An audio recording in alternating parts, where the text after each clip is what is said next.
let's take a moment and as we reflect, and let's think of those that have had an unusually terrible week in our schools and our country and some of the terrible things that are happening. Let's keep those people in our thoughts, and our service people and our police officers and firemen.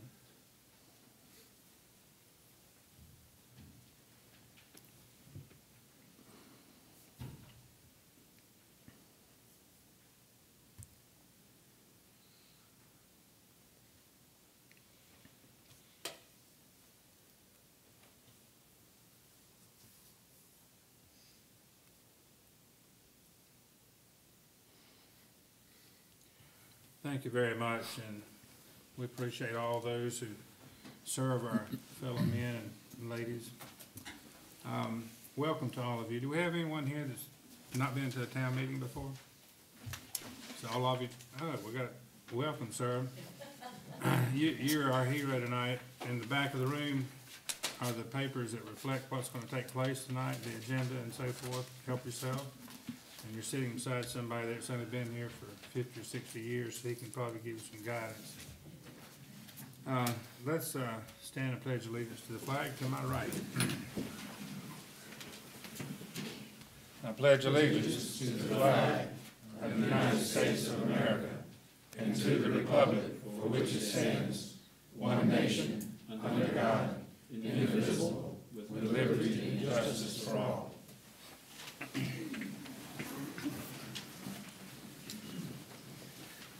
Number 4 on our agenda, raise your hands if you cannot hear tonight.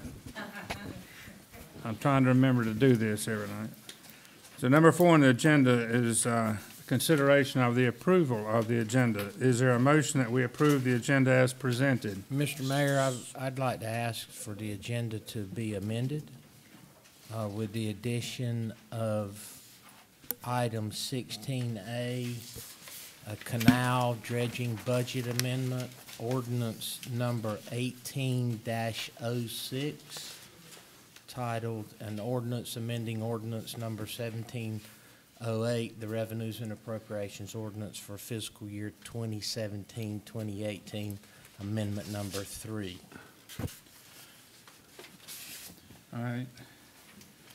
Any more proposed changes to the agenda? I move the agenda be approved as amended.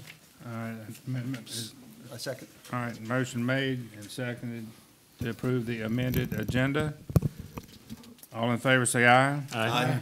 Opposed say no. It's unanimously passed, Madam Clerk. The agenda is approved as amended, and we'll go to number 5.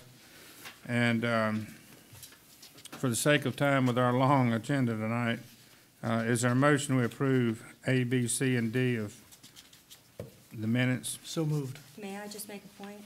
Yeah. As part of the final special meeting on the 6th, we did all do a tally of our priorities, and there was a tally sheet provided. I would actually suggest that tally sheet be made part of the minutes of that meeting, because it was in the end the overall discussion. It's just my recommendation because we did do that work. I was going to put it in the minute book, but since it wasn't actually, you said that I mentioned it in there. Yeah. But we didn't actually approve it at that meeting, so I did, it will go in the minute book. Okay. If that satisfies you, I mean, you guys can amend it as you please, though. No, that satisfies me. All right. You commissioners agree with that? Sure, fine. All right, so the motion is on the floor. We still need a second. Second. Everybody understands that we are including that paperwork. Yes, sir. All right, motion second. All in favor say aye. Aye. Opposed say no. 5A, B, C, and D are approved with the understanding that paperwork be added. Number 6 on the agenda, comments from the public on agenda items. I have 2 names. First name on the list is Miss Rhonda Dixon. You have the floor, ma'am, at the microphone. Thank you. I'm Rhonda Dixon, 348 Serenity Lane, and I just wanted to speak briefly about item 9 on the agenda, which is the terminal groin. On the 16th of January, we had a special meeting here in this room, and Clark Wright, who was hired by the board to advise them on these matters, said a couple things that I thought were interesting, so I thought I'd share them that, and they were in the package as well. $637,000 has been spent so far on the terminal groin, on consulting, on permitting, on legal whatever. And so I just wanted to make that point. The other point that I wanted to make is that in August of 2015, we got a draft environmental impact study. And now, I guess, I'm hoping, you know, it sounds like maybe by Friday, so that's 2.5 years later, we're getting a final environmental impact study. So, and then there's a 30-day period in which the public can review this, and that document comes out, it's about this big. So it took them 2.5 years to go from draft to final, and then we have 30 days to digest this. That's another point that I wanted to make to the board. I'm sure you're aware of that. And then the third thing is, all 5 board members, prior to becoming elected, all sat right here and said that they were not in favor of the terminal groin. So here it is again on the agenda with the possibility of additional funds being spent. And I'm just wondering, my question to the board is not to answer right now, but why are we still on this path if that's something that no one on the board prior to being elected was in favor of? That's all I wanted to say. Thank you, ma'am. Thank you. Mark Fleischauer.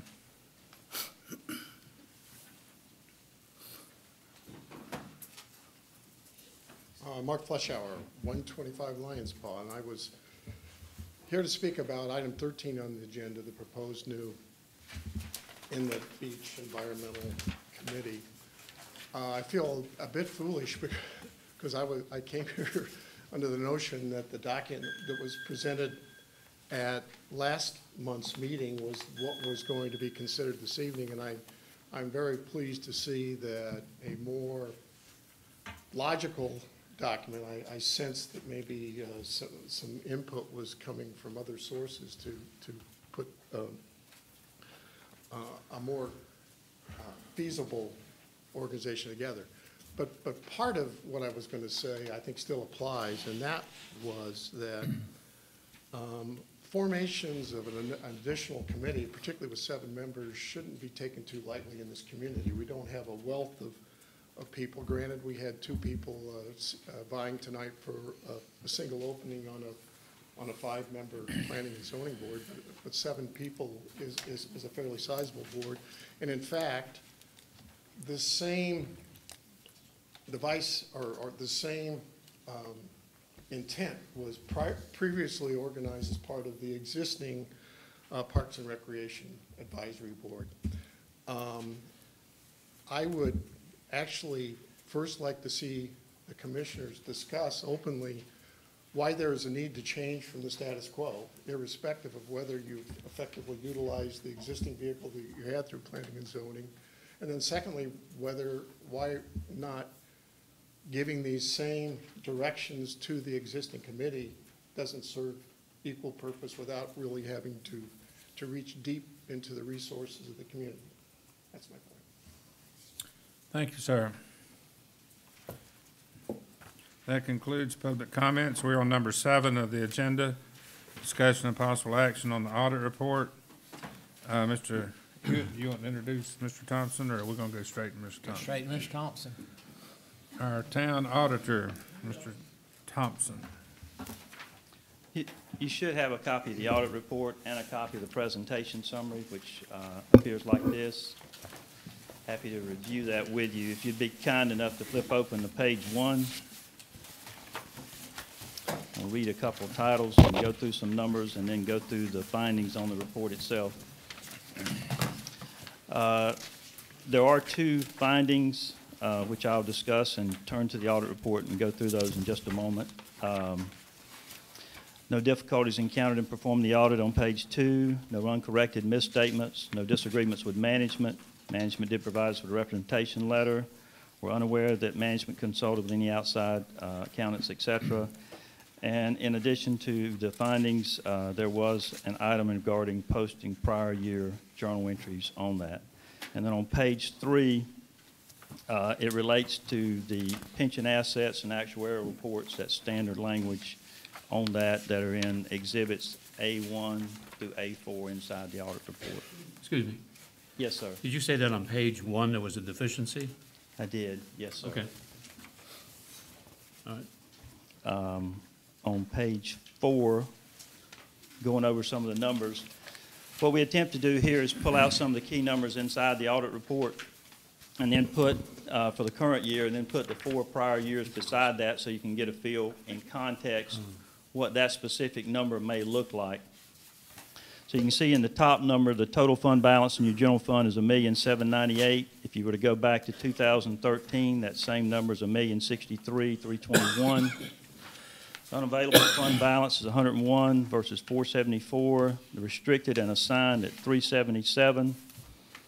Total general fund expenses, $3,378,000, including transfers. And then fund balance available as a percentage, which is a reference to the strength of the government in regards to the general fund balance. And you can see it was 25.73 in 13. The unreserved and undesignated fund balance at $1,420,603. The unreserved and undesignated fund balance as a percentage is 42.05. Revenues over and expenses for transfers was 907 in the general fund, 2.584 in the the B part, and the water and sewer had a 411,871. Total fixed assets at 23,450. Accumulated depreciation at $6.4 million, and cash at $4,401,000. The cash and fund balance in the respective funds, in the general fund, it's $1,759,000. If you go back to 13, it's $820,000. The B part is $4,005,000. Water and sewer is $4,401,000. Other governmentals $1,714,000. Totals 11.8. Fund balance again is $1,798,000 in the general fund. B part $6,458,000. Water sewer is $20,149,000, and other governmentals. Water sewer fund balance, even though it's that high, we've had, I think, mentioned before, this fund balance in the water sewer fund is almost meaningless unless you were ever decide to sell the water sewer. What you're really looking for is cash flow and cash balance for strength. Property tax rates there, and then collection percentages. You see 98.56. You go back to 13, it's 97.37. Total property valuation, and then total levy amount. Total general fund revenues are there being $3,450,000, and then the total general fund expenses there at $2,542,000. If you'd be kind enough to flip over to page 5, you can see total fund balance and reserved and designated fund balance in blue and red respectively. On the bottom of that chart, you see the analysis of fund balance compared to the group weighted average in red. On page 6, you see the analysis of unreserved and undesignated fund balance as a percentage of your general fund expenditures at 42.05, which is a nice trend from 8.98 back in 13. On the bottom, you see your analysis of revenues over and under expenses before transfers by fund, general fund, water, sewer, and B part. And then on page 7, you see your cash and accumulated depreciation with total fixed assets, accumulated depreciation, and cash up at the top. And then on the bottom, you see your cash balances and fund balances in pie charts with respective numbers right underneath that. Total cash, again, is $11,881,000. Total fund balance, $30,120,000. Property tax rates are on top of page 8. Collection percentages right below that with the statewide average in green. And then on page 9, you see your total property value and total levy amounts on the top.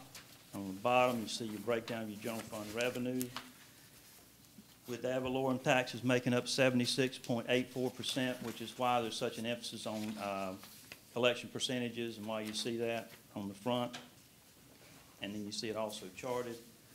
On page 10, you see your breakdown of your general fund expenses with public safety, general government being the two larger at 37.82 and 28.63 respectively. Happy to answer any questions on the numbers. There are a couple of things besides the posting of the journal entries that I mentioned. On page 24 of the audit report, Note 2, you can see where there was an amount in excess of the budget that had to do with when the police vehicles were purchased, you have to record both the loan amount and the total expenditure there. It wasn't, it was just shown in terms of the debt service as it related to that. Even though no money may pass through the town, it still has to be shown on the budget. On page 57, there's two findings there. One in regard to the internal controls over the preparation of financial statements. The recommendation being the individual responsible should review the statements, make sure their staff's competent, capable, et cetera, to those. The second deficiency relates to the $479,000 that was part of a project that was not capitalized in the previous year, so a prior period adjustment had to be made for that. Recommended making sure all the stuff is capitalized as in each year so that it properly reflects on the balance sheet in the general fund in this case. Those are the findings. Happy to answer any questions you might have of me.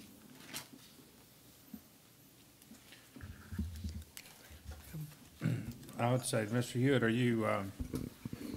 do you concur with his findings? Do you have any issues to address? Absolutely concur with the findings. Commissioners? Yeah, I have a question. On page 58, you state that the proposed completion date, the Holden Board, the Town of Holden Beach's governing body feels that there are limited financial resources at this time for training of financial department staff in GAP, and that is no cost beneficial to obtain additional assistance in this area. You're attributing that to the governing board. I'm assuming that's this board? Yes, sir, it would be. Okay. I don't recall that being the case what years are you referring to? That would be the 16-17 year. Okay. I have no recollection of denying any funds for training for anybody in town. So I don't know where that's coming from, to be honest with you. And then, the next one, the board will implement the above procedures immediately for the reconcile the accounts. Has that taken place?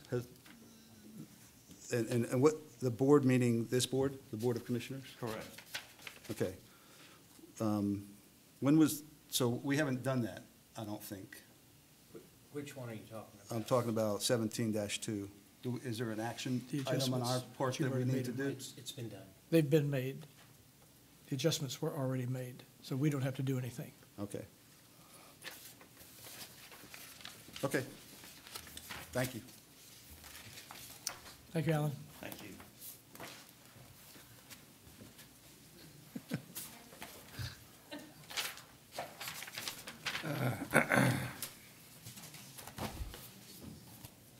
Thank you, Mr. Thompson.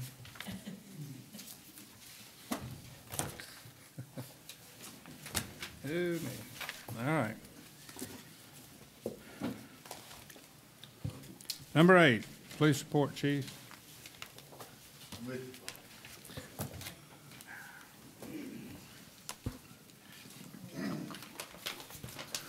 Evening, everyone.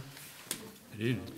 Seeing that the agenda is rather lengthy, praise the Lord, I get to be brief again tonight. This has been the best winter since I got here. The best winter since I got here. Still waiting for the first reported break-in. Not patiently, but waiting. Now, I'm not trying to jinx it. I'm not trying to, and hopefully that won't happen. As far as the county goes, robbery, armed robberies, that sort of thing, has now surpassed the break-ins. Folks are changing the way they do business. Rather than breaking in, they're robbing individuals and banks and things of that nature. So keep that in mind as you travel around. We've already started our in-service training for 2018. I already got 2 classes taken care of. That's 8 hours out of the 24 that's required by the state. And we're trying to get those done before the season starts. All that being said, glad to answer any questions. Chief, has there been any changes in personnel? The change in personnel was the fact that Dozier, who was a full-time employee, recently had a child. He and his wife recently had a child. And he's really paranoid about daycare and that sort of thing.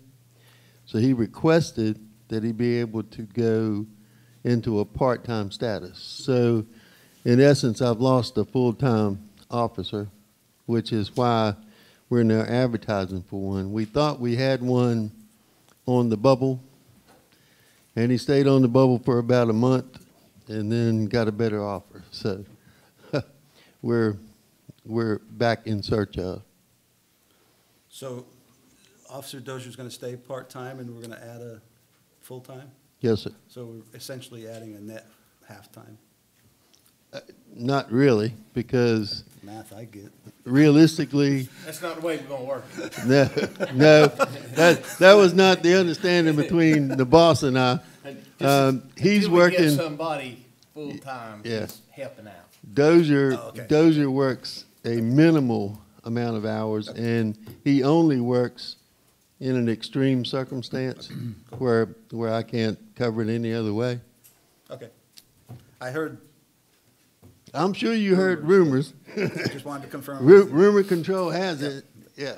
Okay. But, Thanks, yeah, thanks for the that's, clarification. Yep, no yes, problem. sir, yes, sir, not a problem. The keep check, what is that? Excuse my ignorance. Keep check. Yeah.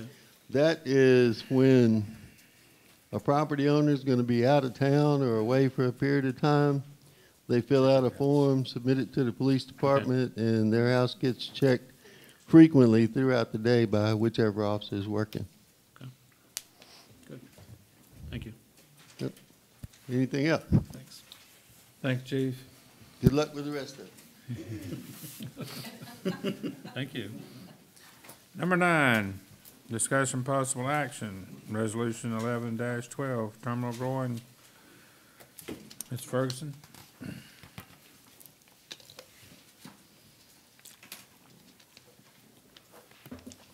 So just an update on the status of where we are with the terminal growing. Oops. This picture just is to acquaint folks that have not looked at the draft EIS with where on the east end the groin would be. It's the dark black looking T section on the end of the beach there. There's currently approximately $25,540 left on the Dow Cordy contract. That's the third-party contractor. This does not include any attorney fees. As far as milestones, the final EIS edits have been delivered to the Corps, and we are waiting to have them review and return them to the third-party contractor so they can get them ready to be published. And the last information that we had from the third-party contractor with their talks with the Corps is the final EIS published by hopefully 2/23. That's the date we got. Comment period for public begins 30 days after that. Then there would be a recorded decision from the Corps for however long it takes them to review that document before they issue one. CAMA application completed, and then 5 years before the permit expires. So I think those were the main headings of the updates that the board was looking for. How long is the comment period after that, after it begins? 30 days for the public. I thought you had 30 days to do it, so. No, 30 days for the public to comment once it's published. How do we ask for an extension if needed? Can the board, or can town, or can any citizen, do you know the process? I don't know. I know that that's their typical amount that they list for the Corps. I don't know that we can ask for extension. David might know if you can ask for an I extension. don't know. David? We would have to ask. If it's like other federal agencies, you can ask, they don't have to grant it, but the more input you get, if there's a legitimate reason, the more citizens you get, the more organizations you get, the more chance you have of getting some extra time, but they don't have to grant it. Right. But the reason I ask, you know, it's in a binder literally this big.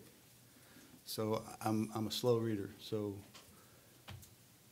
So you, I would expect that we would ask for an extension. So can you please inquire on how that can Yes. happen?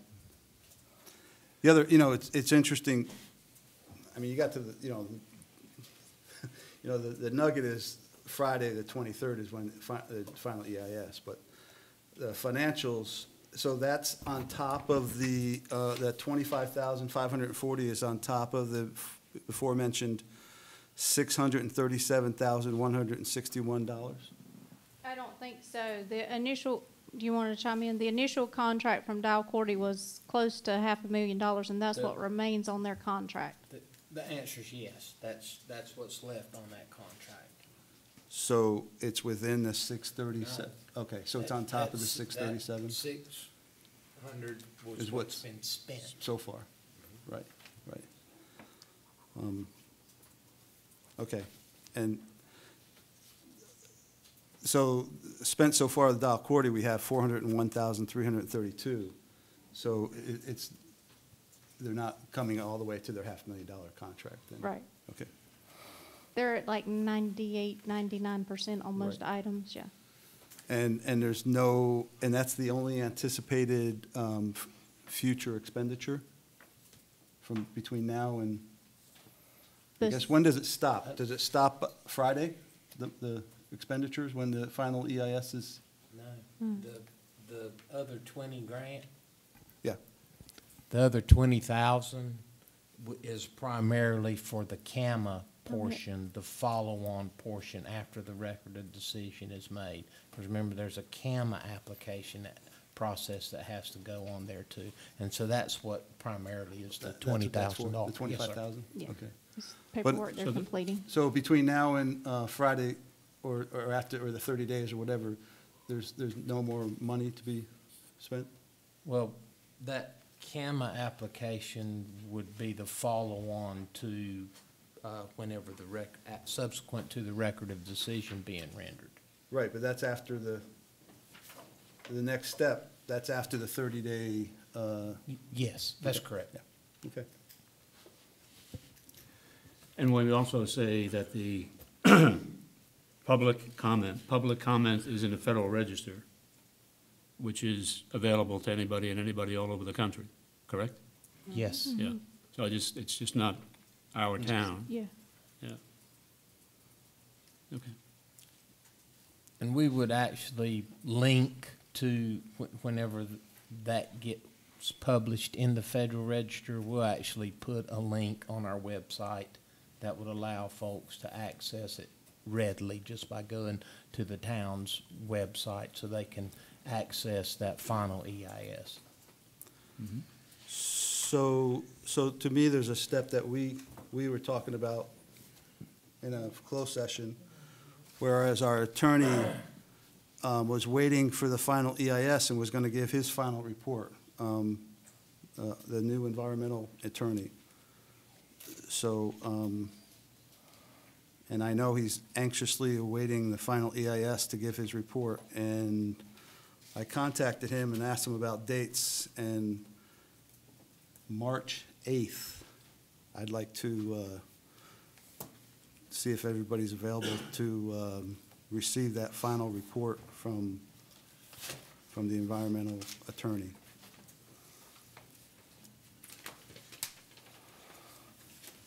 No, I am not. I'm in DC.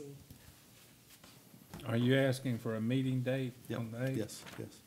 But that's only tentative if in fact the EIS gets published on the 23rd. Not in my mind, because Well, how can we have a meeting? How can he report on a final report? if we I'm don't have it? relying on that 23rd to be met, because I've been waiting for over 2 years I for this understand, but I'm saying, BIS.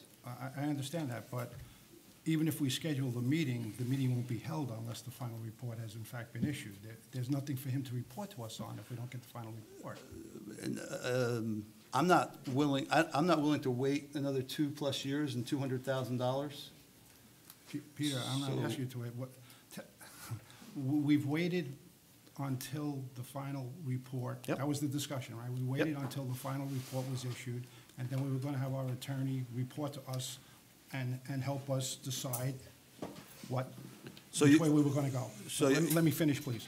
So now we have a date of the 23rd, and I'm all in favor of having a meeting to have the input from the attorney, but he can't give us input if they don't issue the report on the 23rd. He's So- not gonna tell us anything new. He's not gonna tell us anything he hasn't already told us. So you're saying you're asking if the report, as they promised on the 23rd, doesn't happen, and my answer to you is, it's been 2 years and 1 month that I've been waiting for that final report, and if it doesn't happen on 2/23, I have no idea when it's gonna happen.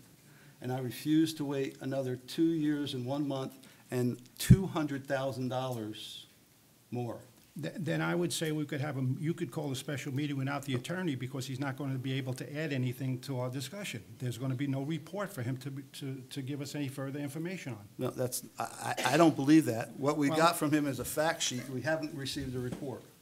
Okay. So I think we get a report with what we have. I guess the people out there know both of our positions on this subject. Well, my position is, It's clear what your position is. You want to have the meeting. I want to have them, well, I refuse to wait another 2 years and $200,000. That's my position. I think we understand that. Okay.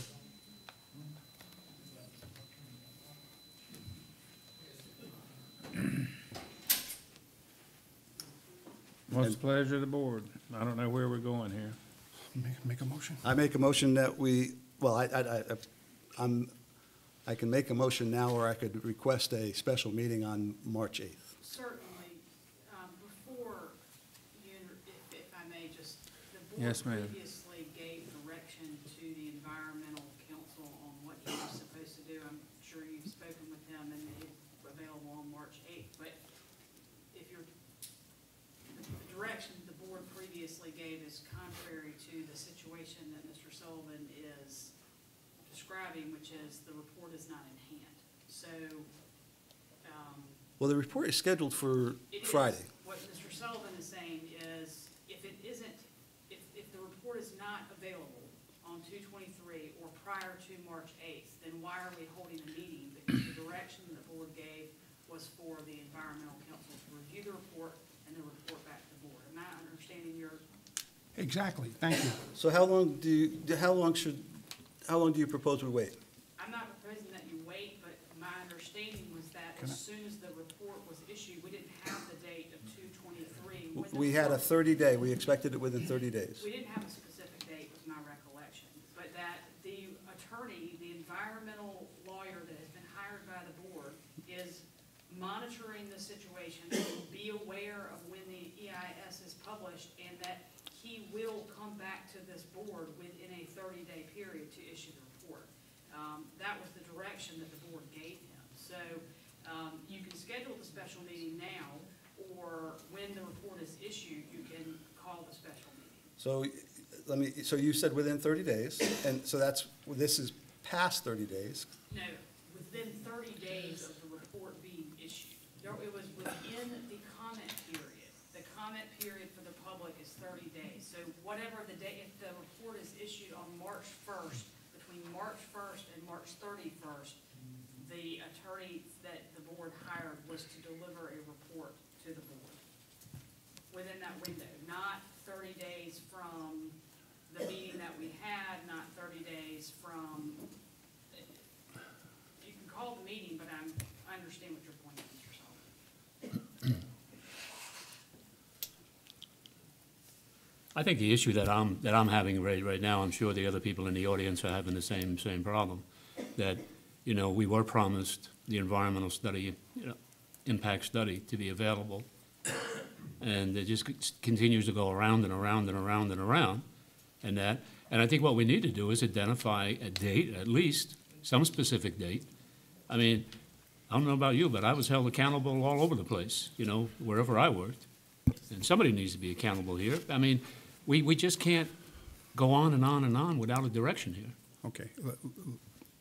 This will be perhaps the last thing I'll say about this topic. We hired a third attorney to advise us on the groin. We hired him at someone's insistence, certainly not mine. We hired him without talking to the prior attorneys we had to find out what that attorney could do. We held a meeting with the third attorney that we hired. As counsel said, we directed that attorney to follow and to advise us after the report was issued. And now we want to go and have him report to us without having the opportunity to look at a final report. We can learn absolutely nothing from the attorney if we don't allow him to look at the final report. We could move forward on our own if that's what you want to do. If you want to call a meeting, we're going to vote on the issue without having more input from the attorney, then do it. But I am not going to sit here and say that we should hold a meeting after we've told the attorney, after we've hired the attorney, after we've paid this attorney, and now we're not going to utilize any information that this attorney has. It's not the right thing to do. It doesn't make any sense to me. You know, eventually, we may have to get to that other side of the bridge if we don't receive a report. And I don't know what a reasonable period of time is. Is it 30 days, 60 days, 90 days? There has to be a cutoff here. To me, that is a different question. As I said, if you want to set a specific time and vote on it, that's one thing. But to hold a meeting with someone who is supposed to give us information after he gets an opportunity to read the report, and we're going to hold the meeting before the report is even issued. How is that possible? How does that make sense? Yeah, you know. There's a draft EIS that has already been sitting on the table for 2+ years. Point of order. Point of order, Mayor. Thank you. There's a draft EIS that's been on the table for 2+ years. And the 30 days was when the final EIS was expected, and that's when that's when I expected the report from the attorney.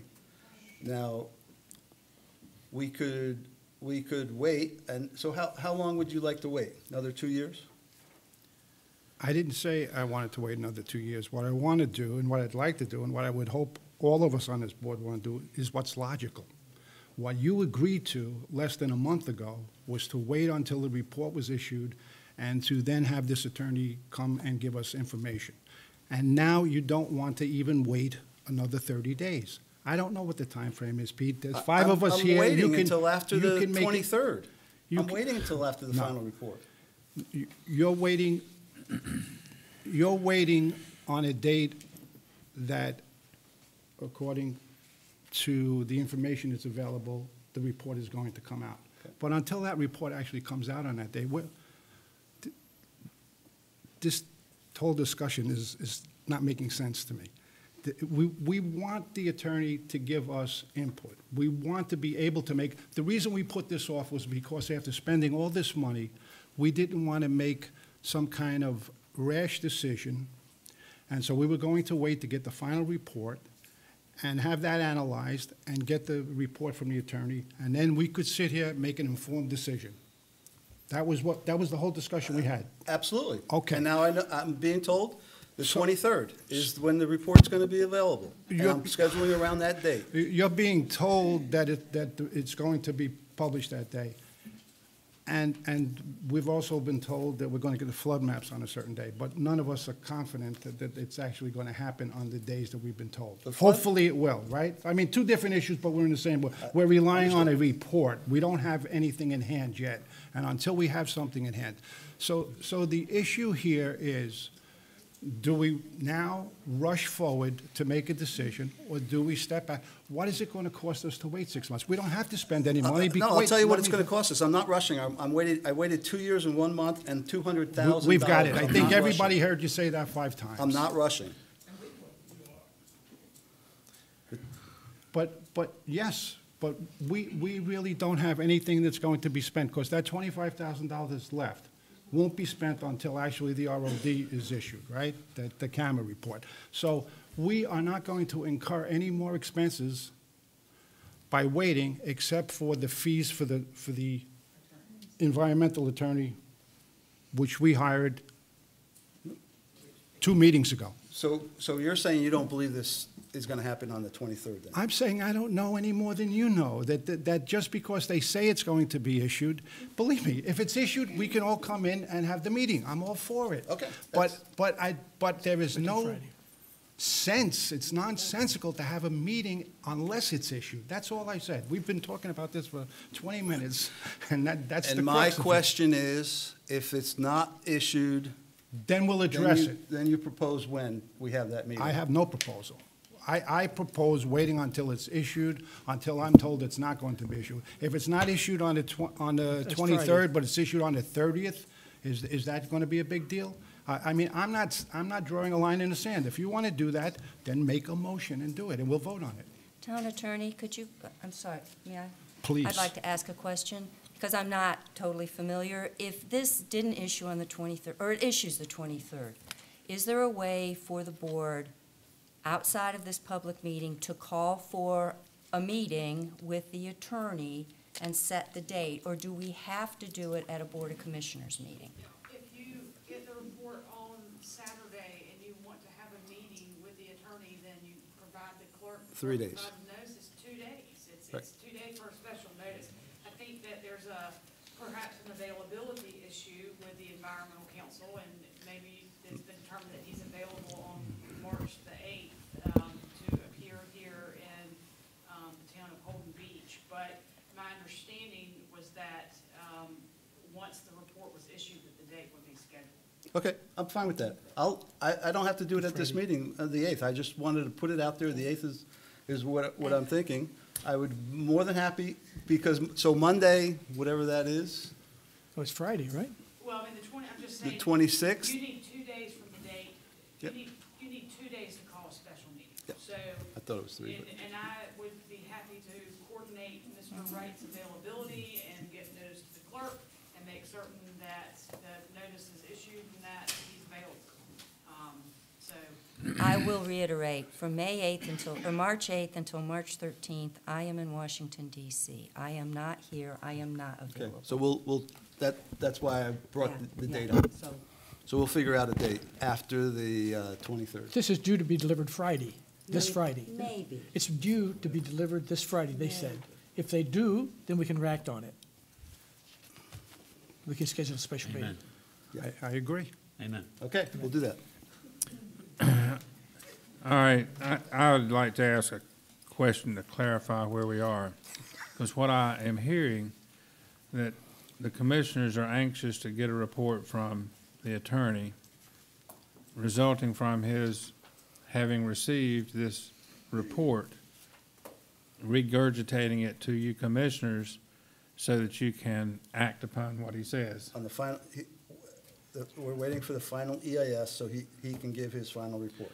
That's what we discussed in closed session Okay, last. but what I would like to ask the commissioners to please consider, please don't call a special meeting and have the attorney give a report and then immediately thereafter kill the project without even another regular public meeting. 2 days' notice, we got working people, we have people of blood, sweat, and tears in this project, and I think the public needs to have a good opportunity to hear on a regular meeting basis, not a 2-day notice, but the public to hear what possibly can be the result of killing a project that some of us have been working on for decades. And I would just ask, please give the opportunity to the public to hear what it is that you're hearing from this attorney and not just immediately act on a weird date somewhere chosen here in the next few days. I mean, And I agree with you, Mayor. I agree with you. I agree thank with you. I hope the board will act in that way. Yep. So, are we through with number 9? Yes. All right, we're gonna move. Thanks, Christie. Step easy, Chrissy. Thank you, ma'am. Didn't mean to cut you off. Are you through? All right. You ready for this? You ready for this, Chris? Mr. Clemens, talk to us about the sewer. I'll try to. I haven't been properly trained on this device right here, but I'll see if I can figure it out. It looks like it may be one of the buttons, and maybe it won't be too complicated. I think we could hear you without it. Huh? I think we could hear you without The it. clicker, you saying? Oh, I was talking about the clicker. Red button, Christie? The left button aimed that way. The left one? I got you. Now you just click and I'll talk. That'd be easy. There you go.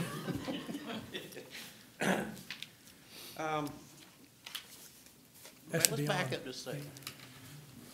Vacuum sewer system number 4 upgrades. That's a subject or a topic I've been wanting to say for 2 to 3 years. We finally getting started and we're in the early stages, but I'm glad to know we're making progress, and I'm sure there's probably a lot of you that voiced concerns in the past there, and glad to see the same. You can click it now.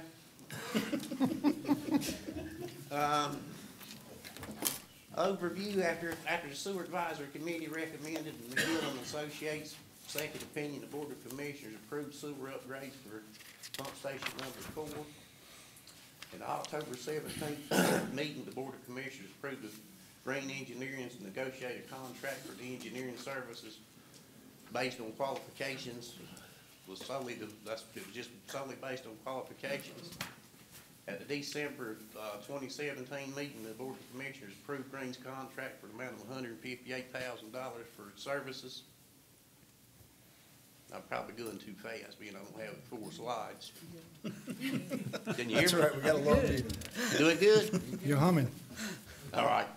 Financials, total project is $1,413,000. The first invoice has been paid to Green's Engineering, the date and amount of $20,000. And if you'll notice to the right of the screen, his payment's actually based off the services rendered, and I think we're like at 25% of the design. Milestones, we've had 3 meetings so far to date, and probably if I'd kept a list of all the phone calls, 3 and 4 a day for the past 3 weeks, I would pretty much been pretty busy. It's been a back and forth. There's a lot of details and stuff that when you see a sketch on paper that you really don't think about until you get down in the final stages there. Deliverable timeline. That timeline is actually based right out of the schedule of our contract, and it's just really early on, and I hope that we can stick to that right there. But as it is right now, by mid-March, we should have a set of plans that we can actually review, and if that review goes well on those, maybe by April, have something ready to go out for bids on the street. So we're on schedule then, you're saying? So far, but like I said, Okay. it's still early in the game. Yep. And I really don't have, it's pretty basic, it's pretty short there, but it'll get from greater detail as we go through the project. At least going like this right here, it'll keep everybody updated And we're on budget, right? well, so far, but we early in the game, so that's a lot of that plan review right now. You know, you can look at the picture on paper there, but it don't take long to overlook a few details and stuff, and then we definitely don't want to end up with a bunch of change orders or something on kind of oversight. So Chris, you're doing a great job, because I think we should do this every month.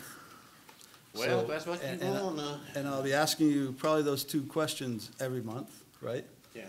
And, because I don't want everything to slip. I don't want, I think it's an important project.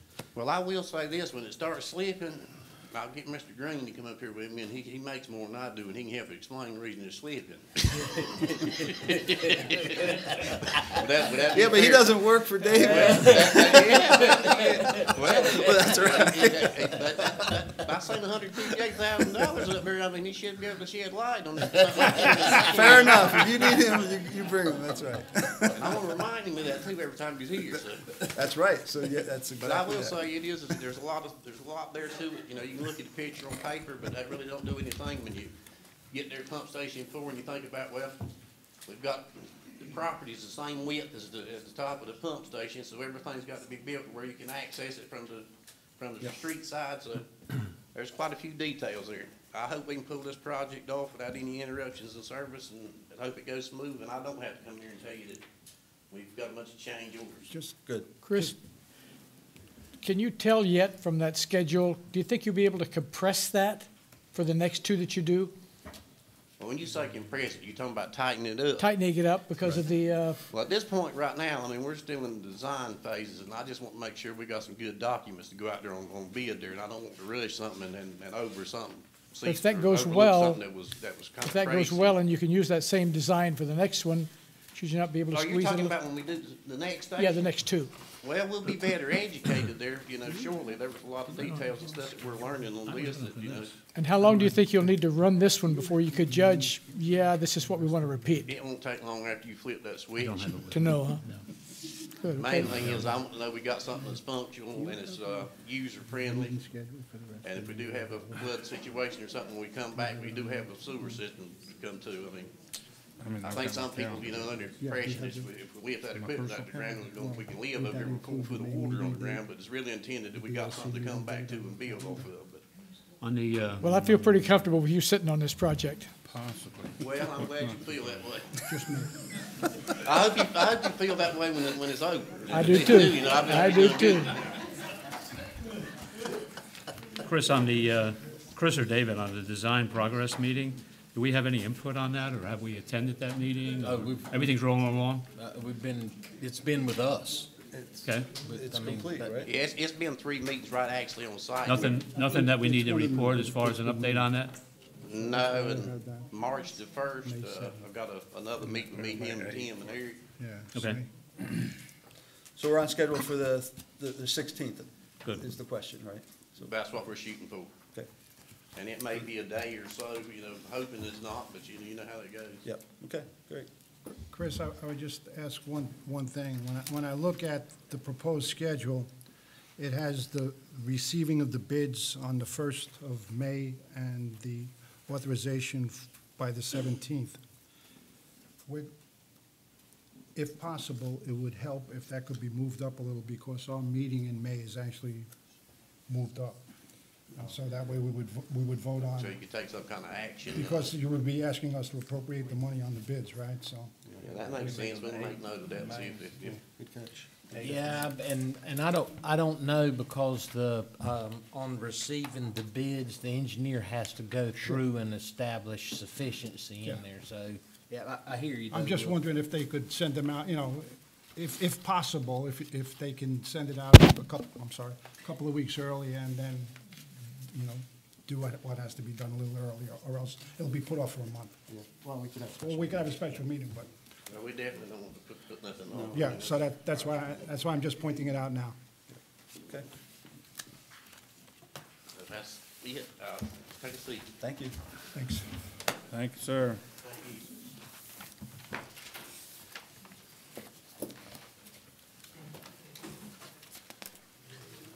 Mr. Clemens, I have a question for you. Our vacuum truck, is it been serviced and functional, everything in good shape now, or what's the status of that? It will be in a week.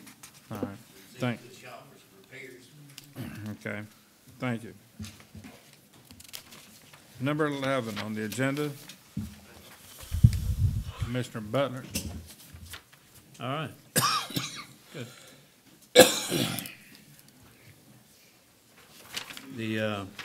Tim is going to, I think, get us started and go over the first phase of the project, status of, I heard your name.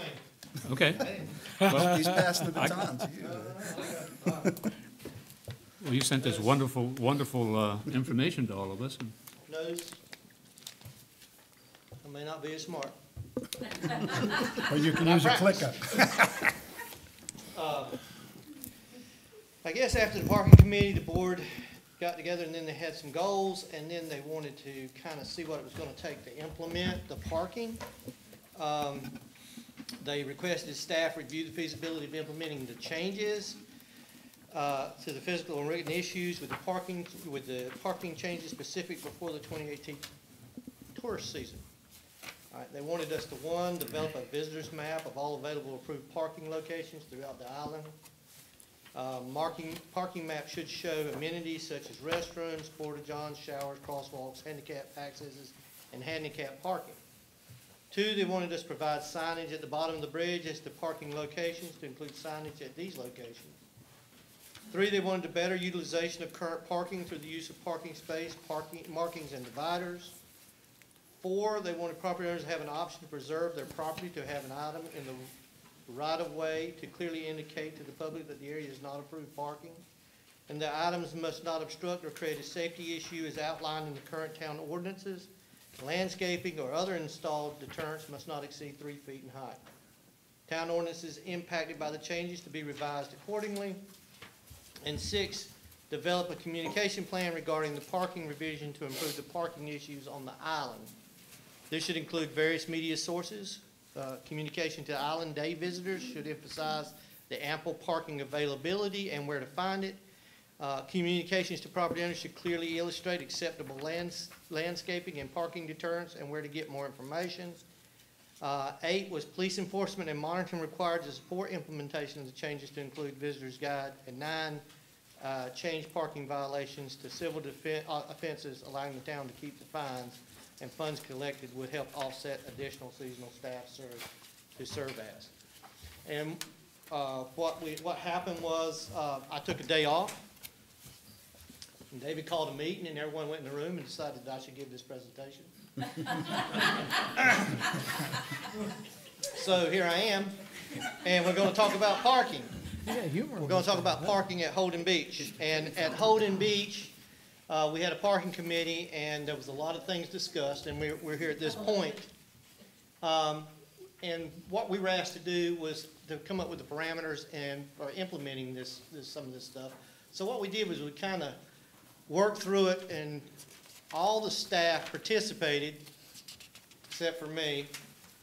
I waited for them to bring me all my stuff. I already had all mine because I worked during the committee. So, okay. What? All right. We were asked to develop a visitor's map to include the locations of accessible handicap parking, porta-johns or bathrooms, crosswalks, and of course bathrooms. So it was porta-johns, bathrooms, and accessibilities. So we got quotes. I can't read the thing. All right. No, I'm going to look at it right here. Told you I wasn't very smart. Want me to read it? No, it's in here somewhere. All right, staff got quotes. All right, quotes were that we could get 5,000 maps that would cost an estimated $1,500 to $2,000 to print. Developing maps is a $75 an hour process, and the map develop time is unknown until we put the maps together. The estimated time for developing after approval is 10 days. So they could make a map for us after the 10 days once we developed it, but it would be those costs. All right. Commissioners' considerations on the map. Their considerations should include, is the cost of the map worth the benefits? Where should maps be placed for best results? Town hall. Do people really stop at town hall? Who knows? Day trippers are a rare sight at town hall. The fact is that they are the biggest seekers of the available parking that we're aware of. So we're not going to really generate a whole lot of activity with that. All right, but do we all concur or agree that the need of a map is important? Okay. That it's necessary? Yes, we That do it does. agree. So I think we kind of. hard copy or this is the hard copy. Why don't we do it on the website? Okay. Put it on the website. All right, so Yeah, staff had a brilliant idea. That would be Heather. Okay?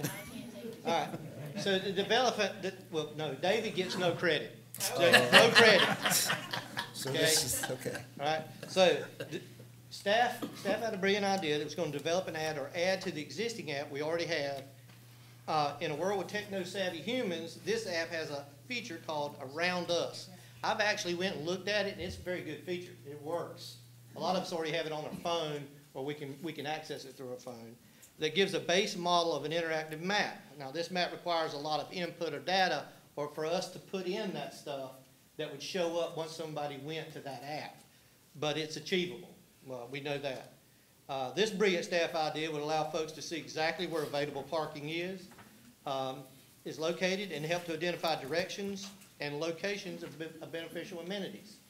So we're thinking that that's one of our better media sources.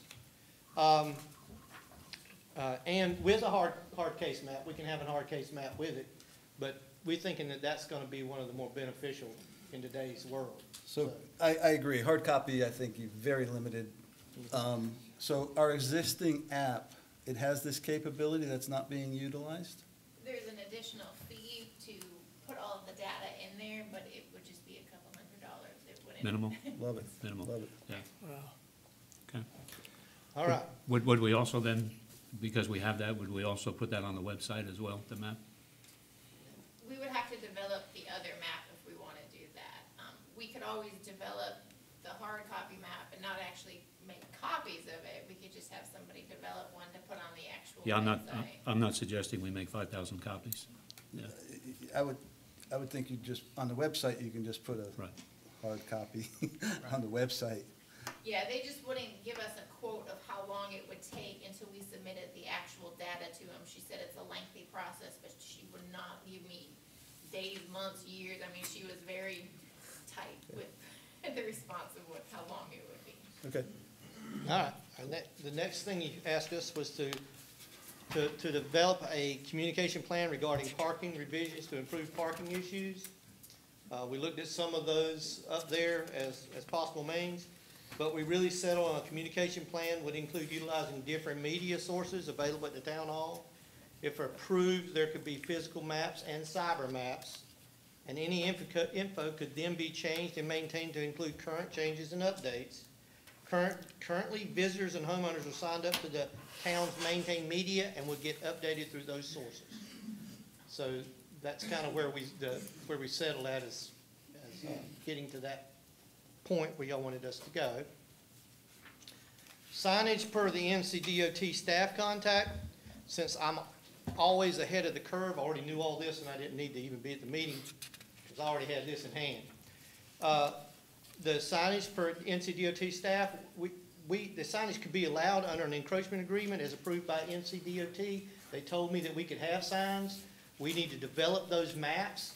Once we get those maps developed, and those are not an expensive map to develop, then I would do much like I've done other areas in the town. I would meet with the NCDOT, have a meeting with them. They would then sign off and approve on what we are planning on putting in the right-of-way, and then we would develop an encroachment agreement whereby we would say we would maintain our signs and keep them where they meet their standards.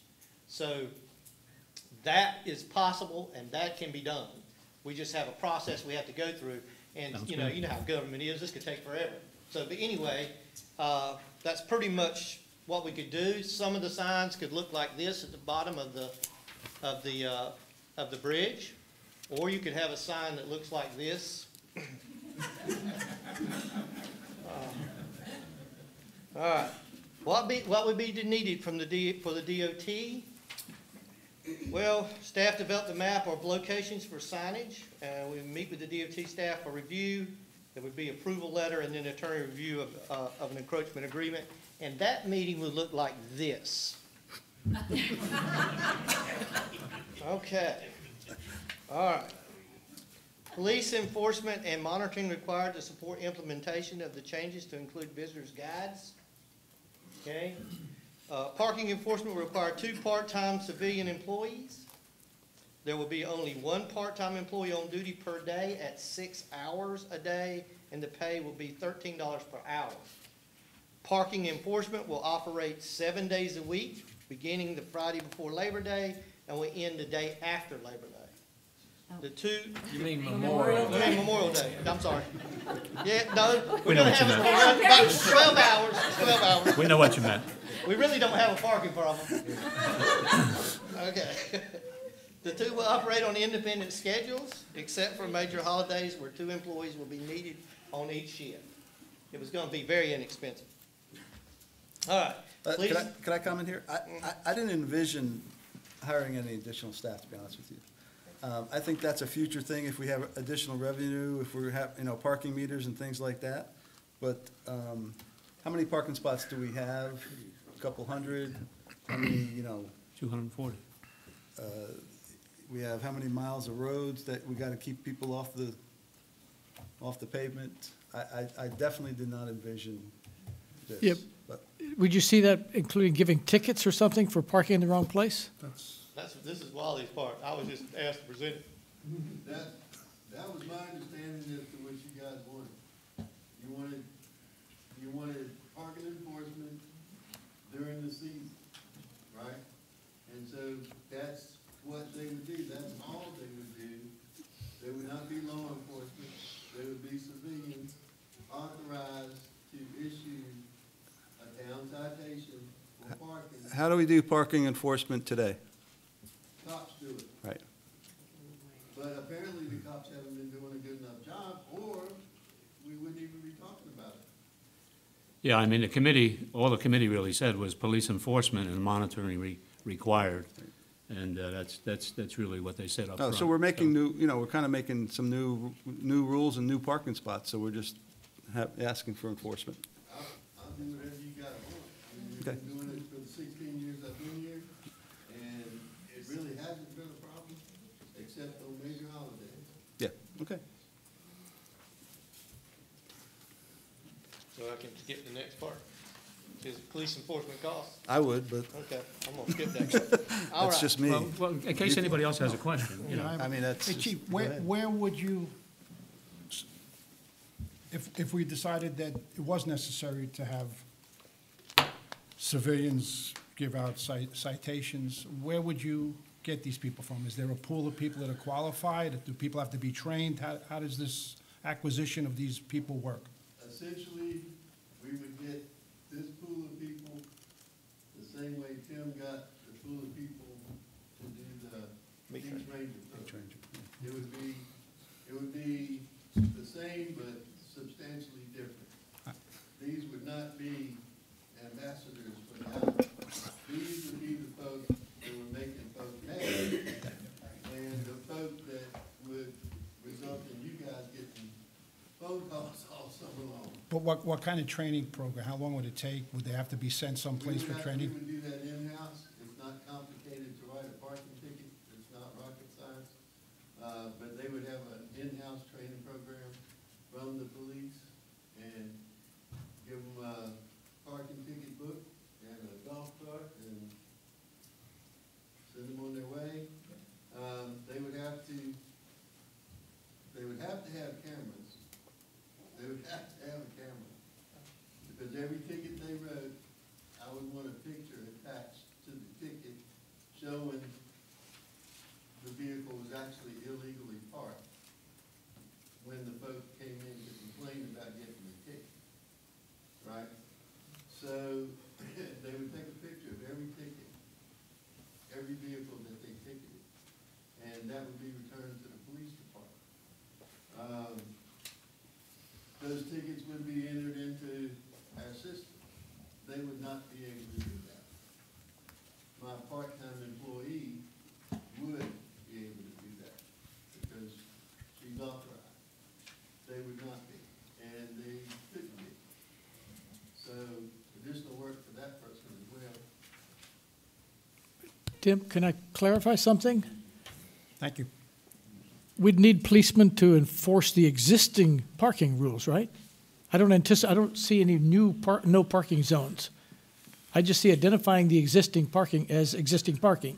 good right. places to park. That's what I you don't see implement. anything about any new no parking, so the Right. no parking is just enforcing what we already have. Don't park on Ocean Boulevard in the right-of-way, don't park behind the signs, that sort of thing. Yeah, you've effectively only asked us to, the effective implementation was only to possibly look at the effects of making a change in the right-of-ways so far, and then add signage. That's pretty much where we're at in this whole, Right. in this whole thing, but I tried to go down through those 9 that you had. That's fine. No, Yeah. no, I think that's Yeah, a that's fine. good thing to do, because, you know, we can then be aware of that and knowledgeable of that, but, once again, and I'm not, you know, at this point, this is phase one of the project.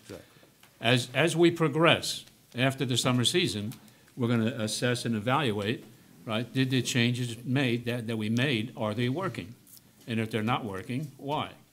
And then what we can do then at that point, then go into the next phase of the project. There's really 3 phases to the project.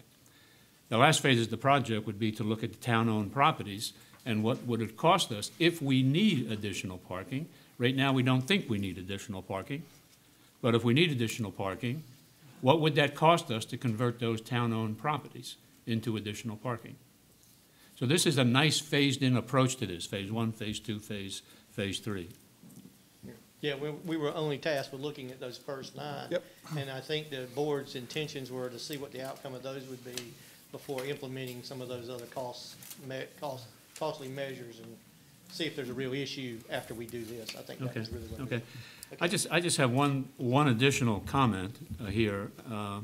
I've had a number of residents contact me with a suggestion about implementation for a rule on no overnight parking in public parking spaces, in a public parking space. Pardon me? Do we have signage? The ordinance, Does it really? the ordinance Yeah. exists. Okay, all right. But it's a 72-hour limit? Is it? Yeah, so that's Yeah. more than that's 72 hours is more than overnight to me, so, I think that's right. I might be wrong. it is 72 hours. We don't allow it. We don't allow it. Police department doesn't allow it. If somebody camped out down the east end, they track them down and send them on the road. If they've been there an extended period of time. But I think because a lot of us, to include the constituents that contacted me, they know nothing about that. So I think what we need to do is, as a recommendation, is at least to have signage in place. You know, Or at no- least codify No that. overnight parking, put it on the website and that. And I did have the opportunity this past weekend to talk to the islands west of us. And both those islands have no overnight parking. And so I think it's just a great thing to do, you know, in the best interest of our residents and also the families that rent homes here on the island. I think it's a great rule to have in place. So it's great that we're doing that, but I think we need to codify that, because right now, I looked it up, Chief, It's in and the book. It says no overnight parking, it says exception. No vehicle may be left parked overnight from dusk to dawn, is what it says in the current ordinance. and what's the 72 hours then? I think that's an exception to contractors. There is a 72-hour violation if you leave standing any portion of a vehicle in a lawful parking area for a period exceeding 72 hours. That's a violation. So what I hear you saying is just change that to say no overnight parking? Yeah, but what I want to be too, I want to be family friendly now, and I want to be friendly to the people that are visiting us on the island. The turtle patrols, they're here till 10 or 11 o'clock at night. They need a place to park. They don't park overnight. Okay, but I think we need clarification on that, whether that's midnight, whether that's 1 a.m. in the morning. 1 a.m. to me is kind of the witching hour, but. Well, I need to put in a plug for the fishermen, because there are fishermen that stay out all night, and, you know, for some folks, that's their escape for the evening, and it turns into, I don't have to go home until daylight. Yeah, kind I of think the thing. chief can make a judgment. He makes judgments every day, all day. My people do as well, and we're reasonable about it, and we know about the folks that fish down at Pavilion and those sorts of things.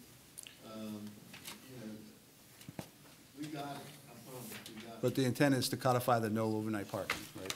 So, yeah, What is it? yeah, I mean, I could put this on the floor as a motion, I mean, you know. She's saying we already have it. Yeah, We have but, it. but, No clarified, I'm absolutely It's wrong. 72 hours. Okay, The then- no Yeah, we need to overnight clarify it. parking pertains only to construction workers in the town's right of way. So you would need to amend your ordinance in order for that. thank you. But do we really want to make a construction guy take his rig home every night and then bring it back the next day? I mean, is that what we're looking to do? That's why we have the 72 hours, right? The guy comes to your house to do some work, he leaves his rig there with his materials, and he comes back for a couple of days But to he's, do but the he's work. gonna be house in the is not driveway, public right? He's gonna parking. be in the house. That's Well, not public parking. I don't know. Yeah.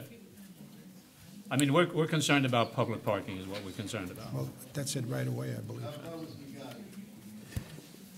But, and the only thing I'm requesting is that we put signage to let, and it's not a lot of signage, but we just need to, maybe at the end of Ferry, maybe over here, underneath the bridge. Yep. That's it, Let's move. Yeah, I think the only couple Point of instances order. I know, please. Thank you. yeah, that, It's difficult to hear. the only couple instances I know of were around I think we had some on the end of Scotch Bonnet maybe, and maybe some around the bridge where people were parked longer than that 72 hours I was referring to. We were asked to look for implementation for problems with the ordinance. We reviewed, for item 1, if you got the list and you can look at it, but for item 1, we recommended an ordinance change that property owners have option to preserve their property, to have an item in the right-of-way to clearly indicate to the public that the area is not approved parking. Ordinance review item 2, these items must not obstruct or create a safety issue as outlined in the current town ordinance. Landscaping and other deterrents must not exceed 3 feet, was what y'all had discussed. So staff review shows that item 2 is allowed under C2, but only outside of 10 feet beyond the pavement or roadbed. And item 1 is already allowed under the current ordinance. You can place landscaping and that kind of stuff already in those easements. But item 2 would not be allowed under C2. Item 2, if placed in the right-of-way, can only be removed if it interferes with the public works job or is deemed a safety hazard, but can be penalized under the ordinance, is what we found.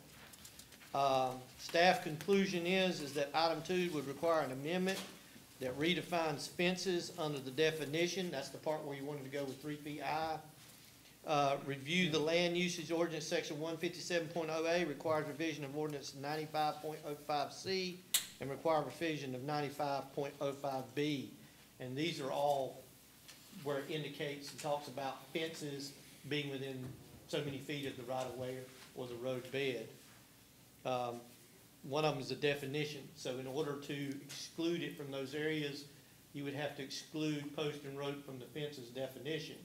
So that was some of the things. Item 1 already allowed without changes, as I already said. It would probably help to change the ordinance right now because the current policy has created a lot of non-conforming fences because of the way it was written and interpreted over the past. We end up with this post and rope all over everywhere. So I'm not sure where you want to go with that, but staff definitely, because there's a section in there that talks about us having to determine what the public safety issue is, staff has concluded that in our best interpretation, anything above 18 inches to 2 feet would probably end up being a public safety issue as far as having it that high near the right-of-way. So you might want to take that into consideration when y'all decide what you want to do. But there are going to have to be those changes made to the ordinance to implement item 2. Yeah. So, Okay. Let me get through this part. All right, car stops and the cost. I basically took what car stops we had, what areas we had out there where we thought we made car stops, where we've counted them before. I added some extra ones to keep on record, and I just simply got a cost for them. and the typical cost of those items. There's 3 different types. One's concrete, one's plastic, and one's like a polymer, like a rubber. It says the cost estimate is at $62 per unit and is estimated 91 needed. That's with 100 purchased, but that's so we can have extras in case they walk off or we need to replace them or they get damaged. And of course, the cost of that is equivalent to that, which is $6,200.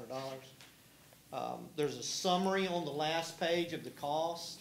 And of course, you'll have to deduct those costs if you're not intending to do anything with the police officers. But it's a minimal cost to implement this. You're looking at time with staff. Staff's gonna have some time, with NCDOT. There's gonna be some cost associated with the town attorney, with text amendments through the ordinances and those kind of things that's not accounted for up there, because I don't know what they are. But it should be a minimal cost in comparison to Right. a lot of other things that we do. Yep. So, Yeah. It's a nice phase, the first phase of this project. Thanks, you put a lot of time into this, and the town folks have put a lot of time into this. And I know myself and the committee certainly agrees. And I think how y'all decide to go with this, whenever you decide to move in that direction, how you decide to implement it, I think that these first 9 objection, the last one about the civil, it's already a civil, it's not it's already a civil offense. Yeah. But I think it's in character with what that committee was working towards. Yeah. Okay, awesome, thanks. So, Thank you. So are we ready to put that in effect? Thanks, Tim. Thank you, sir. What action? You want to propose an action, or you Yeah, want to review it, or you No, want to think about it? I don't want to review anything. I mean, I think we have enough information. I think everybody in the audience has heard this a number of times as well, and that, I think we need to act on it, is what we need to do. So, the only additional item I think we added here was the overnight parking and modifying that document, the ordinance. But we're also modifying the police. We're not going with the additional Right. resources on the police. Yeah. And we have to So we're going to make a motion. pardon me? If I remember right, at the last meeting, I did say that, for clarification, so when we get to approval, we are going to point by point say we approve or don't, so that will make it straightforward and easy. Sounds good. Sounds good. Do you want me to go through and read all the points again? Just one at a time, and we can do we or don't we agree, and Okay. I think it'll be very clear, particularly if there's something you want to The take proposed out. action is develop a visitor map of all available approved parking locations throughout the island. Parking maps should show amenities such as restrooms, porta-johns, showers, crosswalks, handicap accesses, and handicap parking. Any comment? Yeah, I think we have to be specific as to what we just spoke about. We're going to use the app, we're not going to use the Right, other one. right, We're going to perhaps use a hard copy, have that developed, pay for that, so we have to include Yeah, that in okay. what we're going to vote on, right? Yeah, I would say so. I would say we add the hard copy, so we have that available, and then the app. I think they're both great ideas. Okay. So are you proposing, I would say we don't need, how many hundreds of hard copies? No, I guess. No, we took that out. To paraphrase that, we would agree with developing the map. The map would be the one that the town would help develop on the Around Me app site. And also, we would have a hard copy developed so it could be added to the town website. Is that what you agreed with, on? Right. Yep. Okay. So that's one thing. Okay.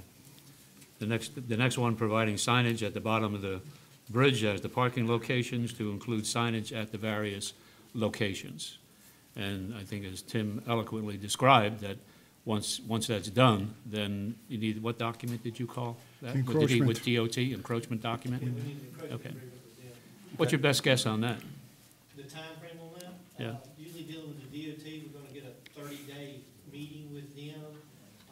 And I have had them approve it, shortly thereafter, but you get a 30-day meeting, they have through, and once they do that, they will accept once they tell us it's okay for our map, then we get the encroachment agreement drawn up, and then they'll accept the encroachment agreement, and we can put the signs up.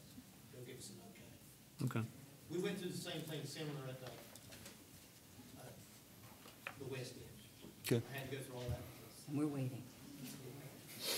Okay, the next one is the better utilization of current parking through the use of either painting the locations or having the bumpers. Yeah, we're asking to, what, purchase and place 100 bumpers, basically. If that's what it takes, yeah. That's what Tim proposed, okay. Yeah, he's got a few extra spares in there. I'm good with that. Right. Yeah, okay. All right, property owners have the option to preserve their property, to have an item in the right-of-way to clearly indicate to the public that this area is not approved parking. And I think it was 95.02 was the one document, which is listed as item 1, I guess. Does the other item need to be changed? It's, item 1 is already allowed. Your item 1 to Right. have stuff in the right of way, it's already encouraged in the ordinance to put landscaping in there and that kind of stuff, as long as it doesn't exceed a certain height. It's already encouraged. So do we, Jeff? Go ahead. That's 95.05. Point oh five. There's already ordinance Right. that says That's clear. that that landscaping right-of-ways that doesn't present a safety hazard, that doesn't impede traffic, is placed at the risk of the individual, but it is encouraged. Okay. That's what's existing in the ordinance now. Mr. Clemens in the maintenance department is trying to get our attention. Did you have something to say, sir? I'm sorry for backpedaling on you, but the curb stops on some of those dirt parking lots and stuff there, if we can get by with just doing some stripes on some fence, and I don't really think we need to put the curb stops on all those, just Excellent. maybe a few locations that they do, but, I just wanted to put that out. So do we need to purchase 100, or is it 50? Well, I think that if that's the case, then I would just let staff get together and come up with a number. It's gonna be less than what you approved, Yeah. but I would just tell them. That's fine, we'll leave it up to you, yeah. The only place I see that the curb stop is really beneficial right now is like, on a paved parking lot like we got there at Jordan Boulevard, and we already have those Right. now. Up under the bridge, there's that fence there, we had festival by the sea and things like that, if we got curb stops and all that out there, then it's an issue, we have to take them in and out, safety issues, people tripping over. Most of those parking lots, on the bigger parking lots on the east end, already have a wood fence or something like that, like just paint stripes on them, maybe put some signs, diagonal parking only or something like that. I think that'd be a better approach than buying a bunch of curb stops and trying to maintain that, but that's just my take on it, and I figured I'd put that out there. Okay. Yeah. We can start with that. Yeah, I mean, a great idea. As Chris and I rode around the week before last, we identified a number of areas that we could just use paint rather than the stops. Could I talk about 9505 for a second? Because that's kind of started a discussion a while ago. What are we going to do with grandfathered? Because I know a lot of these rope fences are higher than 1.5 feet.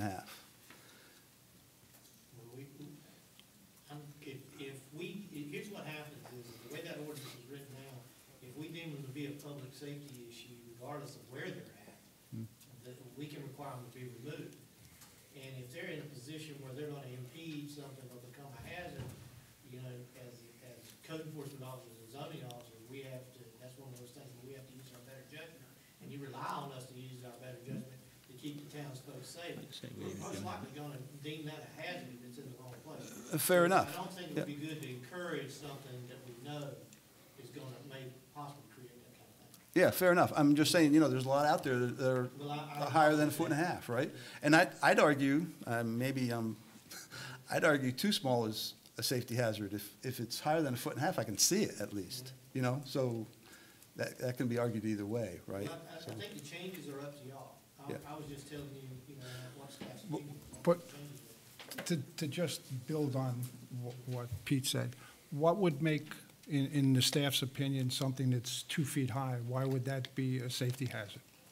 Well, it's depending on where it's at. Okay, It's so on if it's up by the corner, it's a Yeah, safety yeah. hazard, but if it's just on the side, it's okay. And remember that we have right-of-ways here that are closer to the road on some sides than they are on the other.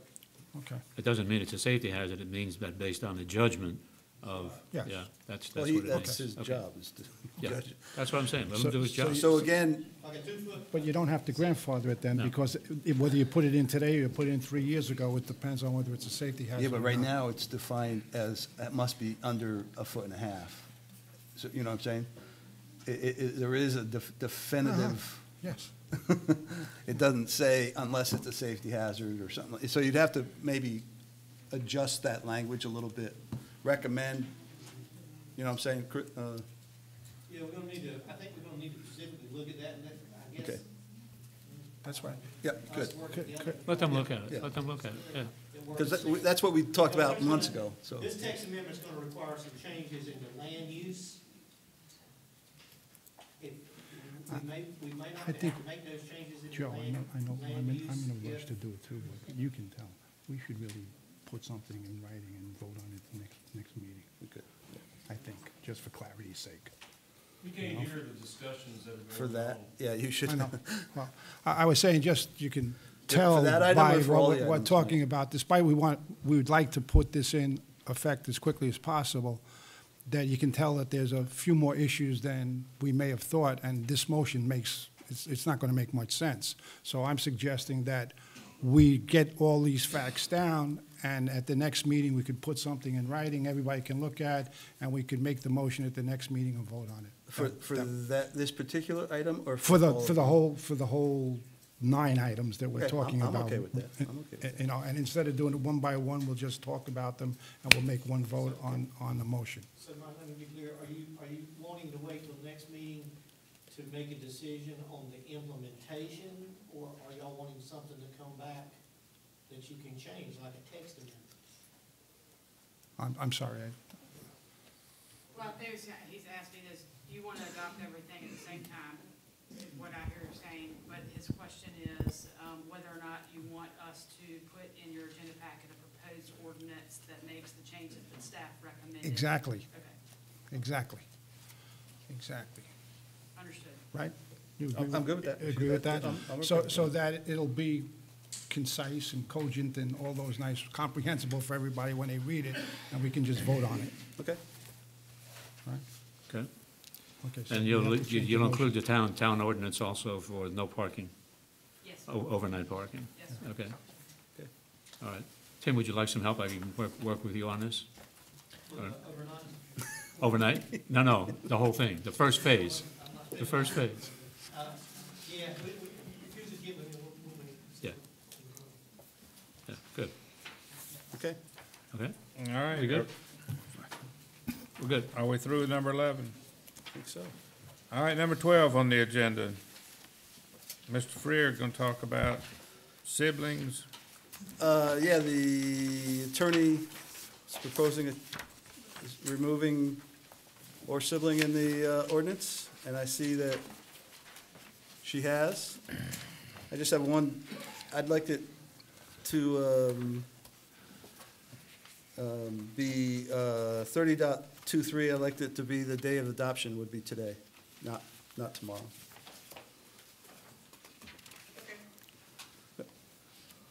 I'm good. We have to vote on that? You can vote on it if you put a motion on the floor.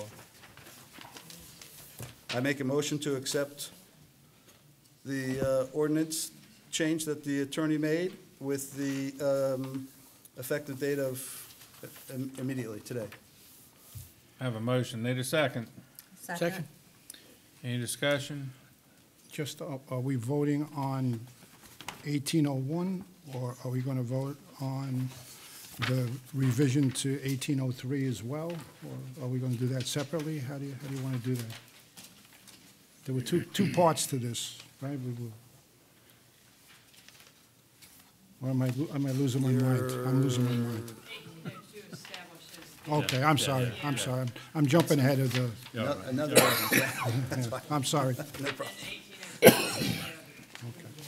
Changes to the Parks and Recreation Advisory Board that Yep. are necessary as a result of the formation of Right. Totally different.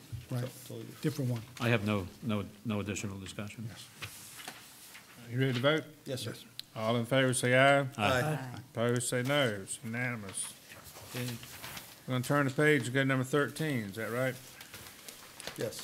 Discussion possible action to establish the Inlet Beach Environmental Protection Board. Commissioner Freer. Yeah, I just have one issue that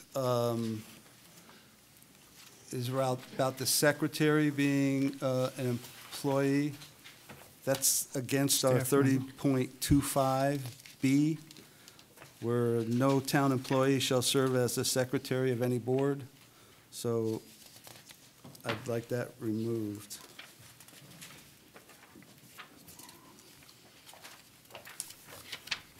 Your local rules. Are y'all going to be amending your local rules of procedure? I have no idea. Not today. So are you requesting that it be revised to, not allow for a staff member to be the secretary? Or are you suggesting that we also need to make an amendment to the rule that says that a No, I'm not. individual with staff cannot be the secretary for a board? I'm following 30.25, and therefore, in this ordinance 1802, that needs to be removed. And I don't know where it is. Why don't you substitute clerk instead of secretary? That's fine. That's fine.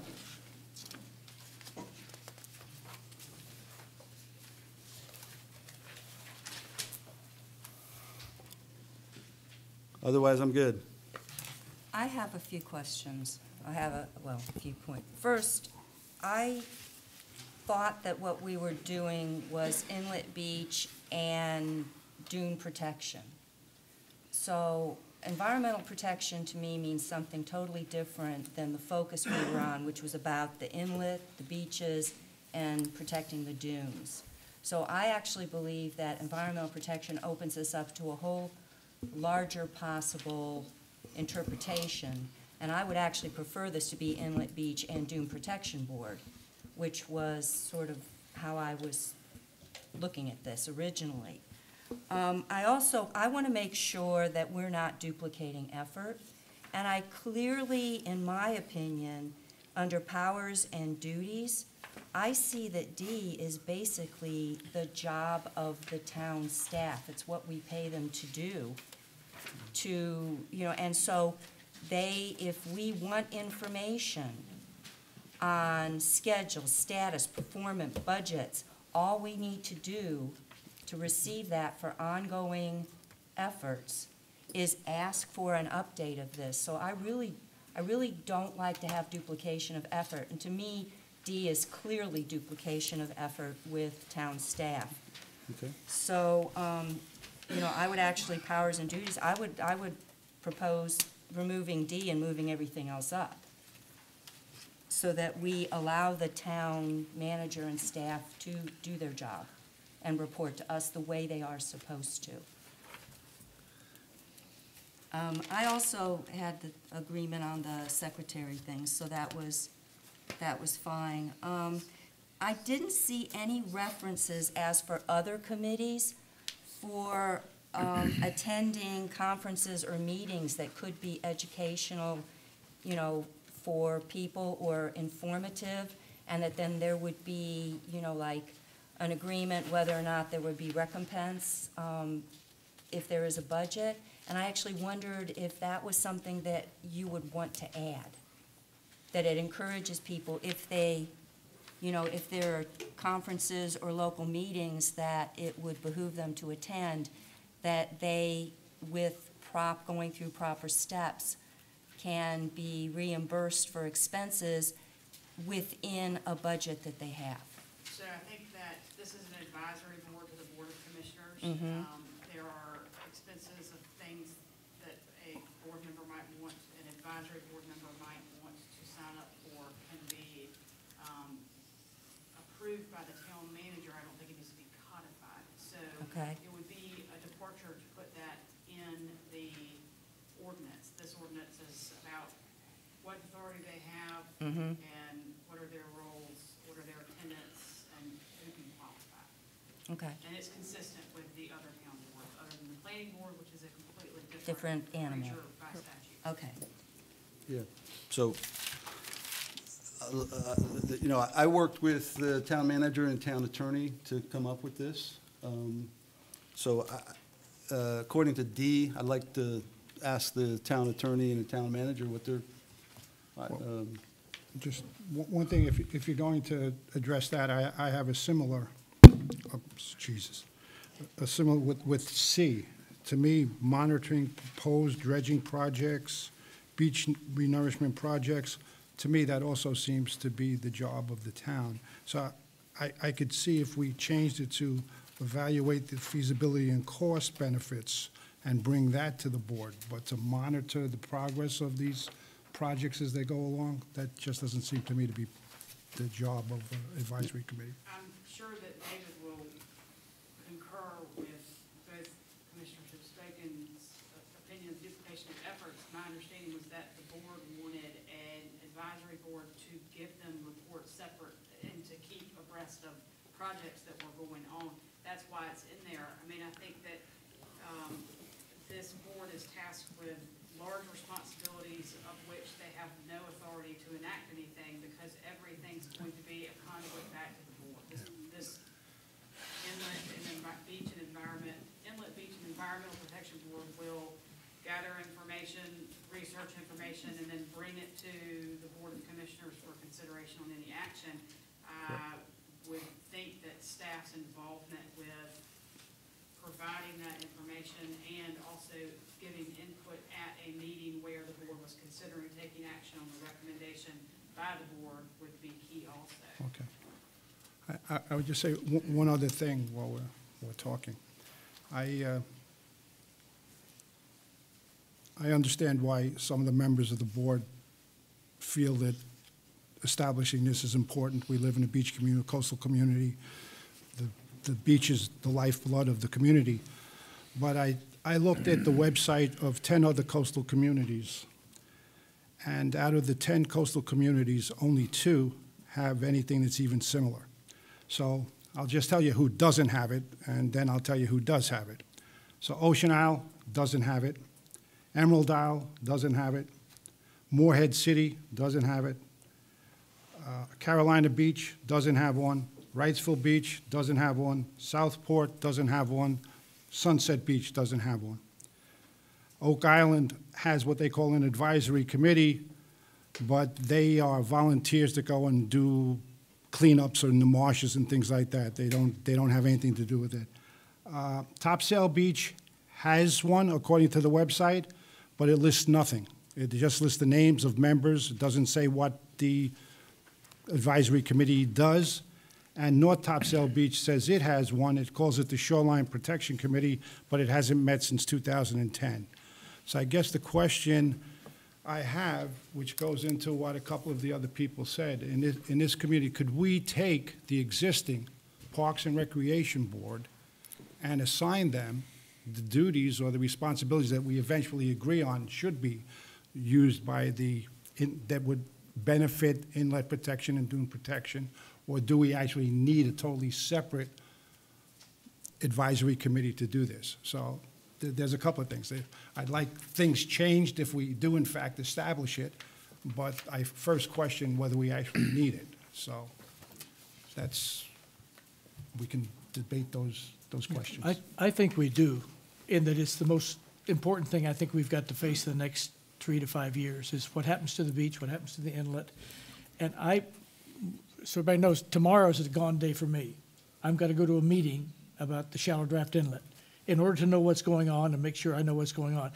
There's a lot of meetings that go on that I can't attend, that if there was a board doing that, some of them could take the time and go sit in the board meeting, the county board or whatever, and feed information to us without troubling the staff.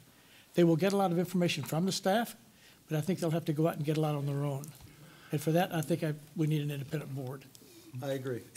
I believe it needs to focus, and because there is a lot of activity on the inlet and the beach, obviously, and the focus needs to be appropriately directed to those items. What makes us think that the people that are currently volunteering to be on the Parks and Rec, if they were asked to do those things, wouldn't be capable or willing to do those things? I don't believe they've ever been asked to do it. So I don't know, I guess I'm kind of going with the parking. I'll use this. We can make changes and we can do it incrementally, but I would be in favor of giving the people who are actually on the Parks and Rec the opportunity to do the job that we all think is beneficial to the town, and not just have a new committee to do it. I think they're willing to do it. From what I've heard, they're very willing to do it. So why don't we give them the opportunity? I would encourage them to join this committee, but again, I think it needs to be focused, and there's a lot of work that has to be put in with the inlet and the beach, and the environmental. We can talk about that, but there's way too much activity that needs to take place, in my opinion.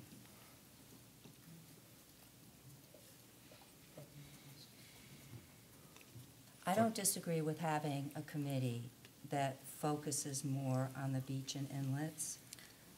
I don't want the duplication of effort, and again, I do not like environmental protection to be part of this definition. That has all sorts of repercussions. This is about our beach and our dunes and our inlets. I'm more than happy. I agree. Other groups, other towns are putting together environmental advisory boards, for the systems. So I didn't think we needed one just for that. That's why we added that. But I'm flexible on that point. Again, if the point is let's be focused, I think Yep. let's be focused. Okay. So have we a motion? Yeah. So I'll make a motion to accept the ordinance with the provisions that Pat has asked to be removed, and that's D. What else, Pat? I believe Mike made the comment, and I agree about C. Again, you're talking about monitoring, et cetera, Yep. and it's really about evaluating feasibility, cost of benefits. And Peter, I would actually ask, would it be best for Noel to take all these comments, amend the ordinance, put it in next month's package, and vote on it then? This is an important ordinance. We will be in time to get a committee in place by the target of July. I think it would be good to get it all clearly laid out. We've got some significant changes, and then let everybody in the town see it before the next meeting, and we can vote at the next meeting on Okay. the ordinance. Okay. I that's support fine. that. I'm okay with that. Was I out of order? No, ma'am. Sorry. There's discussion. So can Okay. I ask No. questions for further direction so that we can get it back to you quickly for your consideration? The name of the board is changing, is that correct? Yes. That's fine. Yep. Remove environmental. Yeah. They're going to remove the word monitor Yep. From C, Gather and from evaluate. C and remove D altogether. correct. We're going to make the clerk become the secretary. No, the secretary is changed to clerk. To clerk. There you go.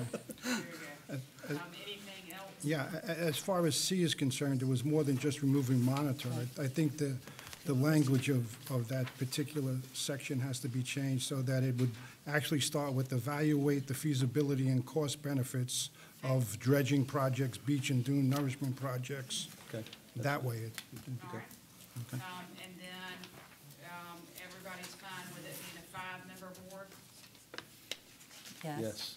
and five property owners or residents, because that's inconsistent with the existing ordinances that we have. Yep. We've got just residents, not just property owners. Yes. Okay, and then, how will the board make the appointments? As we normally do, right? We go out. Open application. Go out, we announce, ask for take volunteers, and and then make vote on those. it. I have a question in regards to the appointments. Are there any limitations? In other words, can members of this committee be members of 1, 2, 3, or 4 other committees, or? There's no limitations. This is an advisory board to the Board of Commissioners, so I would assume that no Board of Commissioners, no sitting commissioners would be a part of this. No, ma'am, that's not what I'm talking about John Henry, who's serving on 4 other board advisories or committees. Can he serve, he, she, or it serve on this as well? My point is, are we got the same people serving round and round, or is it, are there gonna be any limitations or anything, or is it gonna be just, where you? I don't see this board being any different from any other board, so there are no limitations. I don't think we should disenfranchise and make people choose which one is more important than the other. That's still not my point. My point is, I'm concerned about the same people serving round and round. I'm not in a debating position. I've said all I want to say. I just wanted to make sure that you were clear amongst yourselves.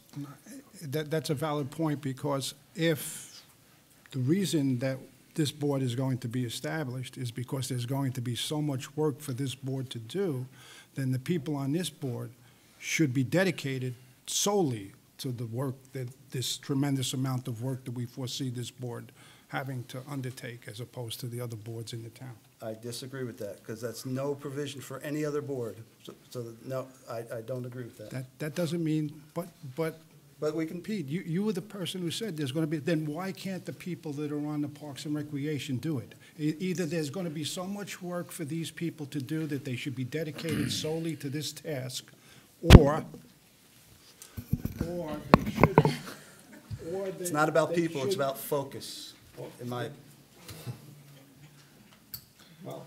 Well, you can I think think my on it point- for before the next meeting, because it's a, I think it's a valuable consideration for the board to determine whether or not there should be a maximum number of boards, committees that one individual can serve on at a time. You're And it introducing a could new be- concept. Yes, I Right. agree. I believe that I'm just saying, I think it's worthwhile for the commissioners in the near future to actually address this. That's a different, Yes. Put it on the next agenda. Right, we can put it on the next agenda. Okay.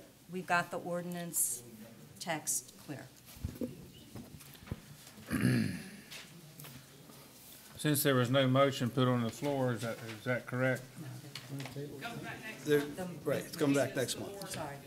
Yeah, All right. next meeting. The motion is for the, I make a motion, yeah? Could I say one thing? Yes. If you just look, and the reason I jumped ahead before was if you look at 1803, the amendment to here just says residence, and it doesn't say property owner. That I was asked, that's one of my questions was this ordinance, I was asked to include residents and property owners versus the Parks and Rec, which is just residents. So this is different, is what I'm pointing out. Shouldn't it be the same thing? Shouldn't it be residents and property owners? If you want to change the Parks and Rec? Sure. Yeah. So then Yeah. the Parks and Rec will come back next month. Yes, exactly. Okay, all right.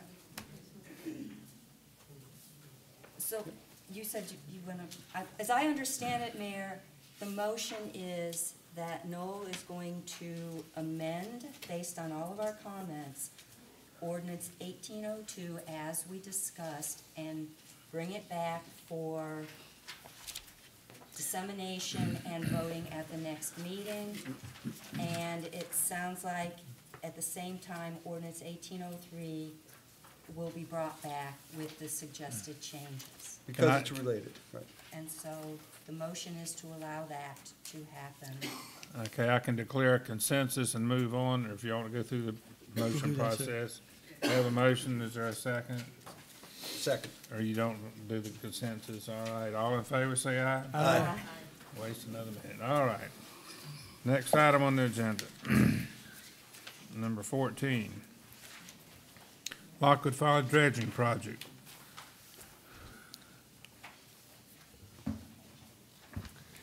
The county has fronted the money for the dredging of the inlet that, according to the last schedule we got, is set to begin this week. And they are asking for $84,000 back from us, which is half the amount of the local share. Oak Island has chosen not to participate in this cycle. And based on staff's interpretation with conversations, if they are not getting sand in the future, we don't foresee them participating in cycles. So $84,000 is the amount requested by the county. And that amount is in the budget, but if we do have any further dredging to happen before summer in an event like we had last year, there would likely need to be a budget amendment because they'll only leave $14,000 left for that in the current budget. Sorry, $16,000.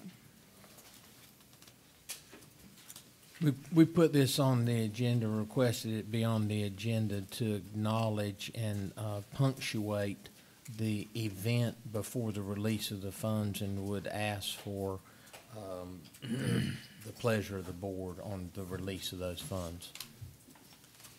Do we need a motion for that? I would like that. I make a motion that we go forward with providing the county with half the amount, $84,000. I second that. Discussion? The whole idea is we're putting sand, it's going to be In the near shore, in a it's near Hopper's shore. Ridge. Right, okay. Any more discussion? Ready to vote? Yes, sir. All in favor, say aye. Aye. Opposed, say no. It's unanimous, Madam Clerk. We're on number 15. Ms. Ferguson. Yes, sir. So the vegetation planting that we talked about for this year that would be west of the project area, our contractor has evaluated that area, and in order to plant in the desired amount, it would require a budget amendment of $29,375 to the current line item for beach vegetation. Could I ask a clarification? Because I was Rode with the part- yeah. Right. And you say past 1,000 OBW. My understanding is it's at 1057 OBW. He did not give the exact stopping address. He mentioned a trash can that was near the Point West, Remember, but it was just past Point West, and that's 1057. Yes, that's right. Okay, thank you. So, yeah, make sure that he understands the 1057. Great, thank you. Does this cost include storm fencing as well? this Or is just just ve- vegetation. Just vegetation, That's no what, fencing? no fencing. And that's a recommendation from the Contractor. expert that does this. He felt very strongly that vegetation was the correct way to go and not do storm fencing. Is all of this then going to be accomplished before July 1st, or is there a possible split between this budget and next budget? No, he feels like it will all be accomplished before July 1st. This person, is this Steve Mercer you're It talking is. about? Yeah. Just so everybody understands. Yeah. So just to let you know, we rode down the beach, and he basically said, rode down the beach until it narrowed to a point where it didn't make any sense. We ran out of, Dry sand. dry sand. And he said, okay, it makes sense this year, and then, hopefully, and it's just to fill in the gaps and fill in where it makes the most sense. And he was very, very, very clear that sand fencing was not his recommendation. So he's the guy that did all the sand fencing, did all the planting. So if you walk, I walk on the beach most days, it seems to me that where the most accumulation of sand is in the fence area between the storm fences. There's limitations on exactly where you can put the sand fence out, and this particular application, it just won't work. They won't fit there. They won't fit.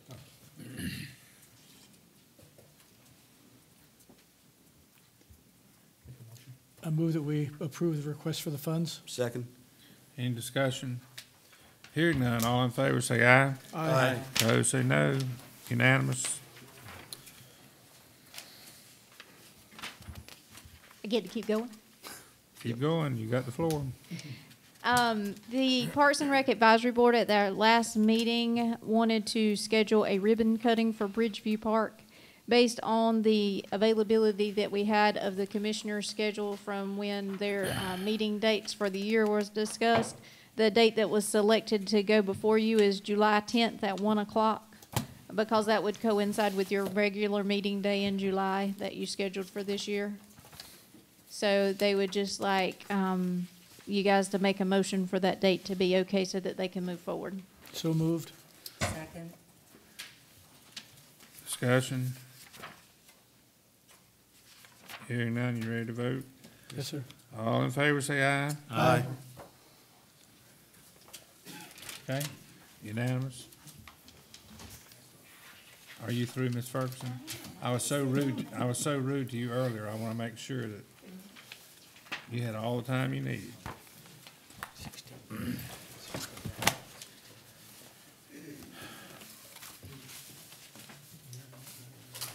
We're number 16A. Mr. Hewitt, Canal Ordinance. Yes, sir. We've received the contract from North Carolina Division of Water Resources yesterday that will, upon execution, provide the grant funding for 2/3 of the canal dredging project's $2.18 million estimated cost. The grant application was previously approved by this board back in December, with the execution authority for the contract delegated to the manager. The existing budget for the canal dredging project is $2.046 million. That's $134,987 less than the DWR approved contract amount. In order to execute the project and maintain compliance with the Fiscal Control Act, we've got to amend the budget accordingly. And in front of you to do that, to bring us into compliance, is Budget Ordinance Amendment 1806 in the amount of $134,987. It's fortuitous that the Shallow Draft Inlet meeting that we're going to tomorrow is, we plan to hand deliver the executed contract to the project manager tomorrow, and would ask that you move for approval so that we can execute that DWR contract. I move we approve the budget amendment. Second. Motion, second, discussion. Hearing none, all in favor, say aye. Aye. Opposed, say no. Again, it's unanimous. Mr. Hewitt, you still have the floor and the waste report. Wow. Okay. Wow. Get the book, get the book, get the book. Keep on going. Stretch your legs. Okay.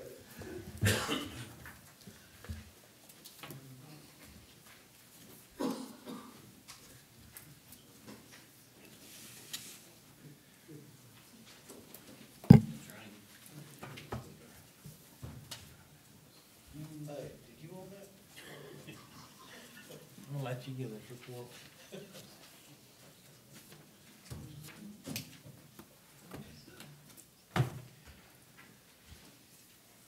I've got bad news and good news.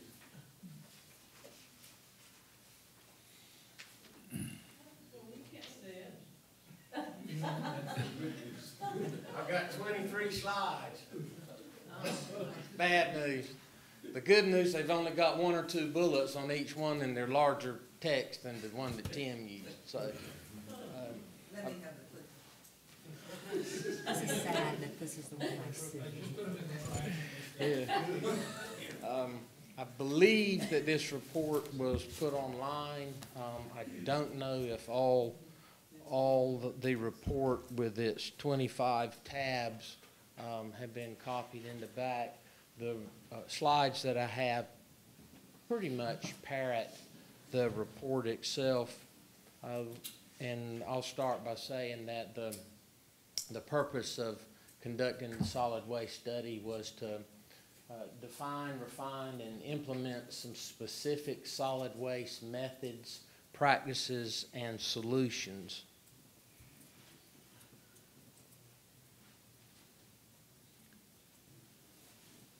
in looking at the services, the solid waste services that the town provides, it's fairly complex once you start picking it apart. We provide residential trash, we do rollback, we have yard waste pickup, residential recycling, we also have bulk trash, strand and access trash collection, along with pet waste stations.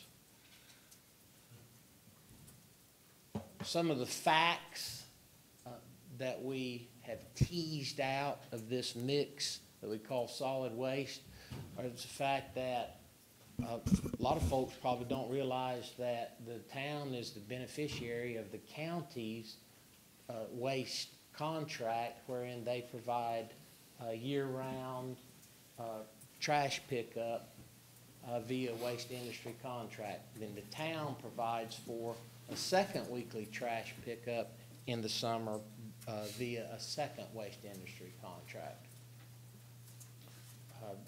Being in a seasonal tourist environment, providing services is certainly challenging here by the oscillation of the seasonal demand.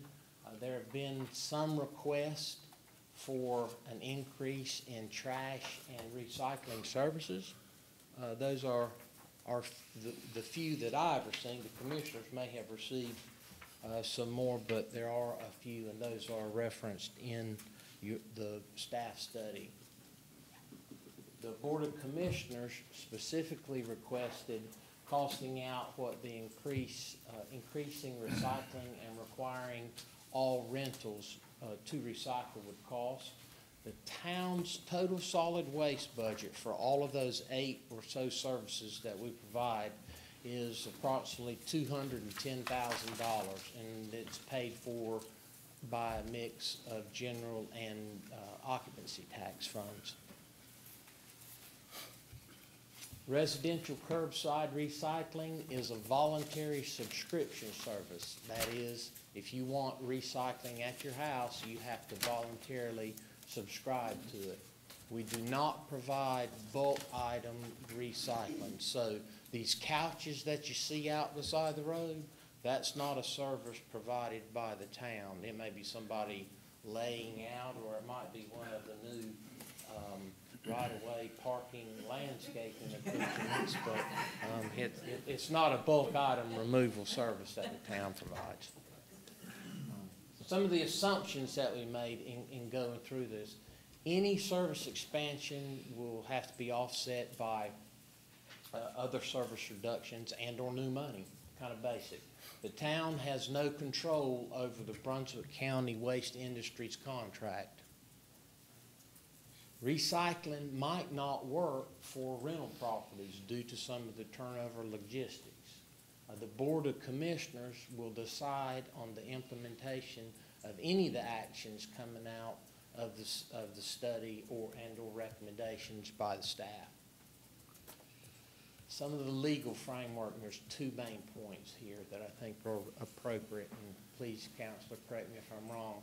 But the town may require participation in solid waste collection and charge a fee. The town may require recyclables to be removed from the solid waste stream, but it may not require transfer of those recyclables to the town or its contractor. The reason why is recyclables are considered a commodity. Some of the problems of background that go along with this, over time, since the town just had its 49th birthday, solid waste services have evolved over time, and I'm not sure that there's ever been a cohesive effort to look at everything and all the interrelationships. Those interrelationships of solid waste, from my chair anyway, the manager's chair, seem to lack clarity once you get down in the weeds, and how different services are paid for through different budgets, and how services are provided at the where the rubber meets the road, weren't all the time clear in my mind. at least which is probably evidence of a more fundamental flaw. But anyway, bulk recycling and curbside recycling have issues with contamination of the waste stream. And on the bulk side, you know, my favorite example of that is the toilets that would be set out here when we had the bulk recycling at the Bridgeview Park. Also, some of the issues with that bulk recycling, of course, is development of the park and the user conflicts with its use as an amenity and also as a solid waste service.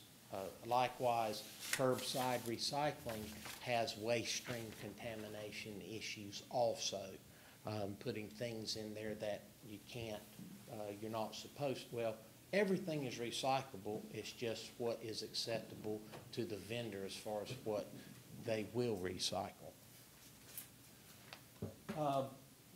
Continuing problems with rollback services. There's an apparent inequity, but based on the fact that we only do rollback on Ocean Boulevard, and it's not offered on any of the side streets.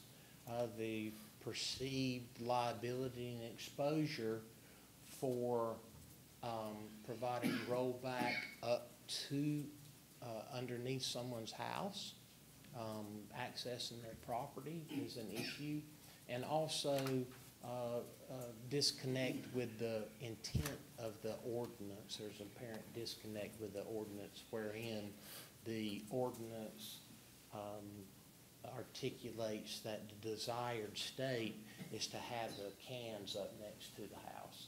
But that just parlays into the corral issue also. Patronage of yard debris pickup was ill-defined. When we first started looking at it, we didn't really know how many people use the yard waste debris pickup service. Now, I think we have a better handle on it, and I'll talk a little bit more about that in a moment.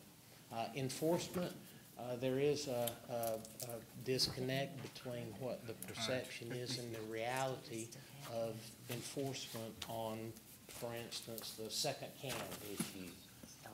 And that reality is that there's either the code enforcement officer defines a violation that somebody needs an extra can, or one's reported in.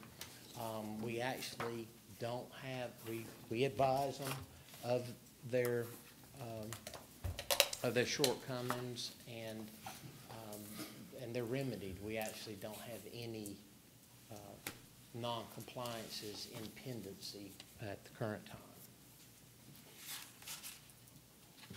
There's also other types of recycling that goes on nearby. Well, as close as Derrick County is, they actually recycle their glass into landscape cullets and have a whole operation to keep some of the waste stream there down. There's even glass that can be refined down to sand-sized particles and used for beach nourishment. That's actually a permit that's held down there in Florida to do that. Oyster shell recycling locally here, there are designated places to drop off your oyster shells, and of course the Christmas trees, the natural Christmas trees, are the ones that we use when we can to help reinforce and build our dunes.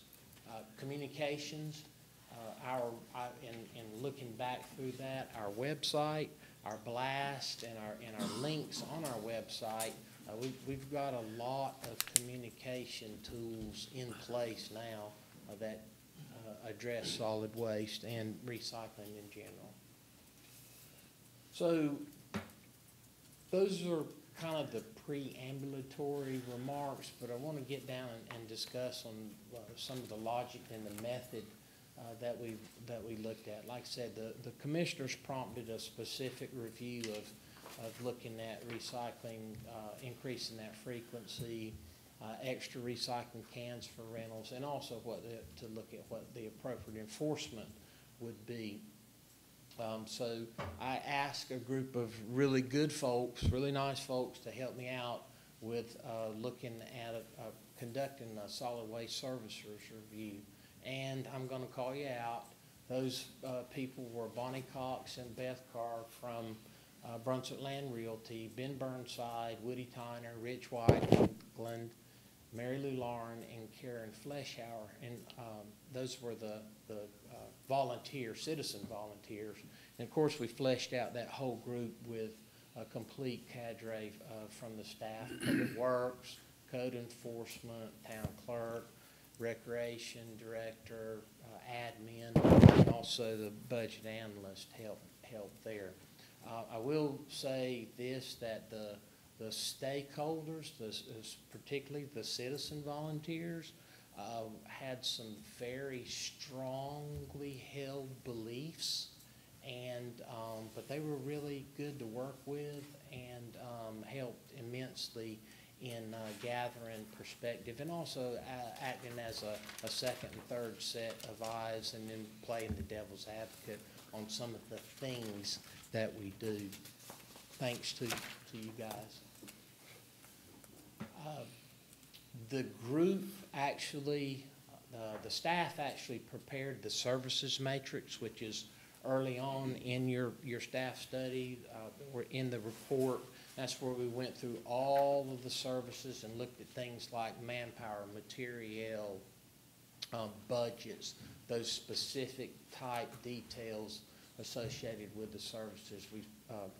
The whole group helped with the strength, weaknesses, and threats analysis, where we went by and asked ourselves, okay, what's the strength of this service? What's the weakness of the service? Where are the opportunities? What are the threats involved in there?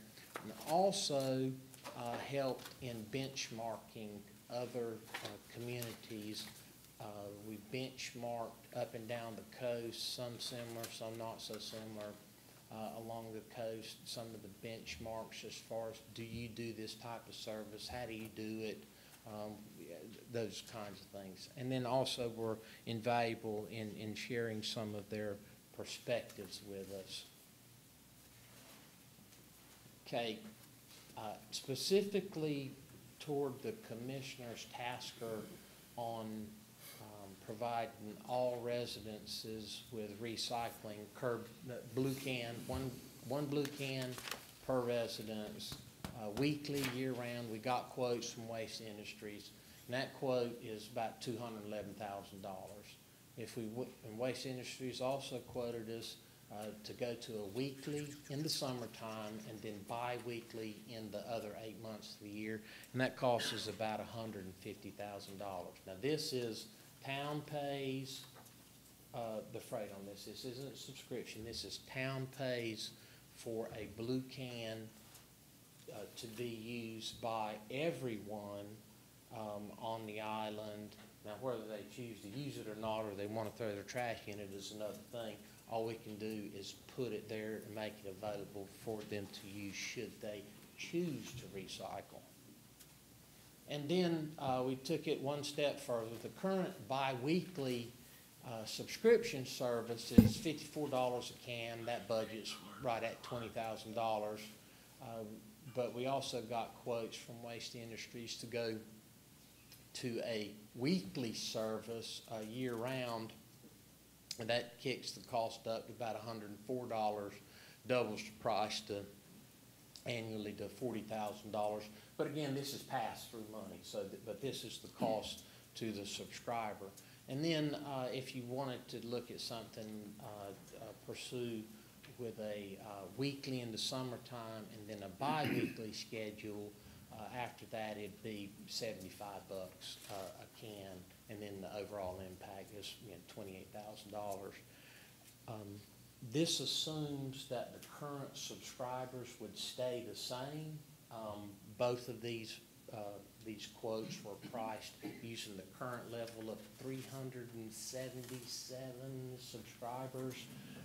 That when we first started the voluntary recycling program 5 years ago, there was less than 100 initially, but that subscription service has risen up to approaching 400 now, so.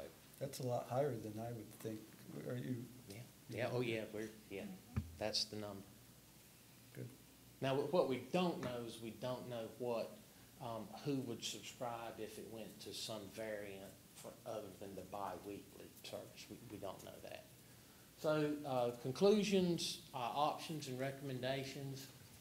The boom bust cycle of our tourism industry here just makes it hard to shrink wrap solutions for solid waste services. The town could provide solid waste as an enterprise fund service and charge for it. I'm not recommending that. But you could. The town can't compel and charge for curbside recycling. The town could pay $150,000 to $210,000 for year-round recycling in some scaled application, and the general fund or the B-part fund, how that's paid for would have to be determined. That would be a solution that the board would have to evolve into. And then the current voluntary bi-weekly services could be expanded to a weekly solution or some type of mix in a bi-weekly format. Yard debris, the patronage is greater than what we had previously thought it was. We're recommending that be retained. The rollback service is considered to be obsolete. It's inequitable. I don't think it can be readily defended to the public anymore. I think it increases liability exposure, and I'm recommending that it be deleted. The solid waste corrals, likewise, the solid waste corrals, we recommend the reinforcement of the existing ordinance whereby it says you should put your trash can up at your house. That's the intent of the ordinance, by deleting the provision from the ordinance that allows for that. So that would be a recommendation. Of course, this would all have to come back to the Board of Commissioners. We did discover that there's an administrative opportunity to formally notify new owners of an extra can requirement. Right now, we don't have a formal mechanism in place. We don't hand somebody a piece of paper when they come to change their water service over, take over the water service, that says, oh, by the way, you have to get a second can if you got X number of bedrooms. That's usually just been done by word of mouth. So there is an administrative opportunity that doesn't require the commissioner's approval to do. We can take care of that. There is some demand for bulk item disposal services, but it's not recommended that the town provides this service. I think that can be handled informally through neighbors, and or it may be something that property owners associations would like to handle as far as an approved vendor list. It's really not appropriate for the town to have an approved vendor list for that type of service. So, with that, before I turn it over to the board for questions, et cetera, I will say that I don't think that there's any home runs to be hit here, although there are some singles and bunts. Just hoping there's not too many fouls in there. But anyway, that's the nutshell of the solid waste report to you, and I'll be glad to try to answer any questions you may have. Mr. Hewitt, we have, when you rental, if I'm reading the ordinance right, when you rent, if you have 3 or 4 bedrooms, you need 2 cans. That's right. All right? That's right. Would it make sense to make that second can optionally a blue can? You can't require. No, don't require them to do anything. To basically give them credit Give for them the subscription. and it's actually cheaper than going with a black can. And my view right now is everybody produces more recyclables than they do trash.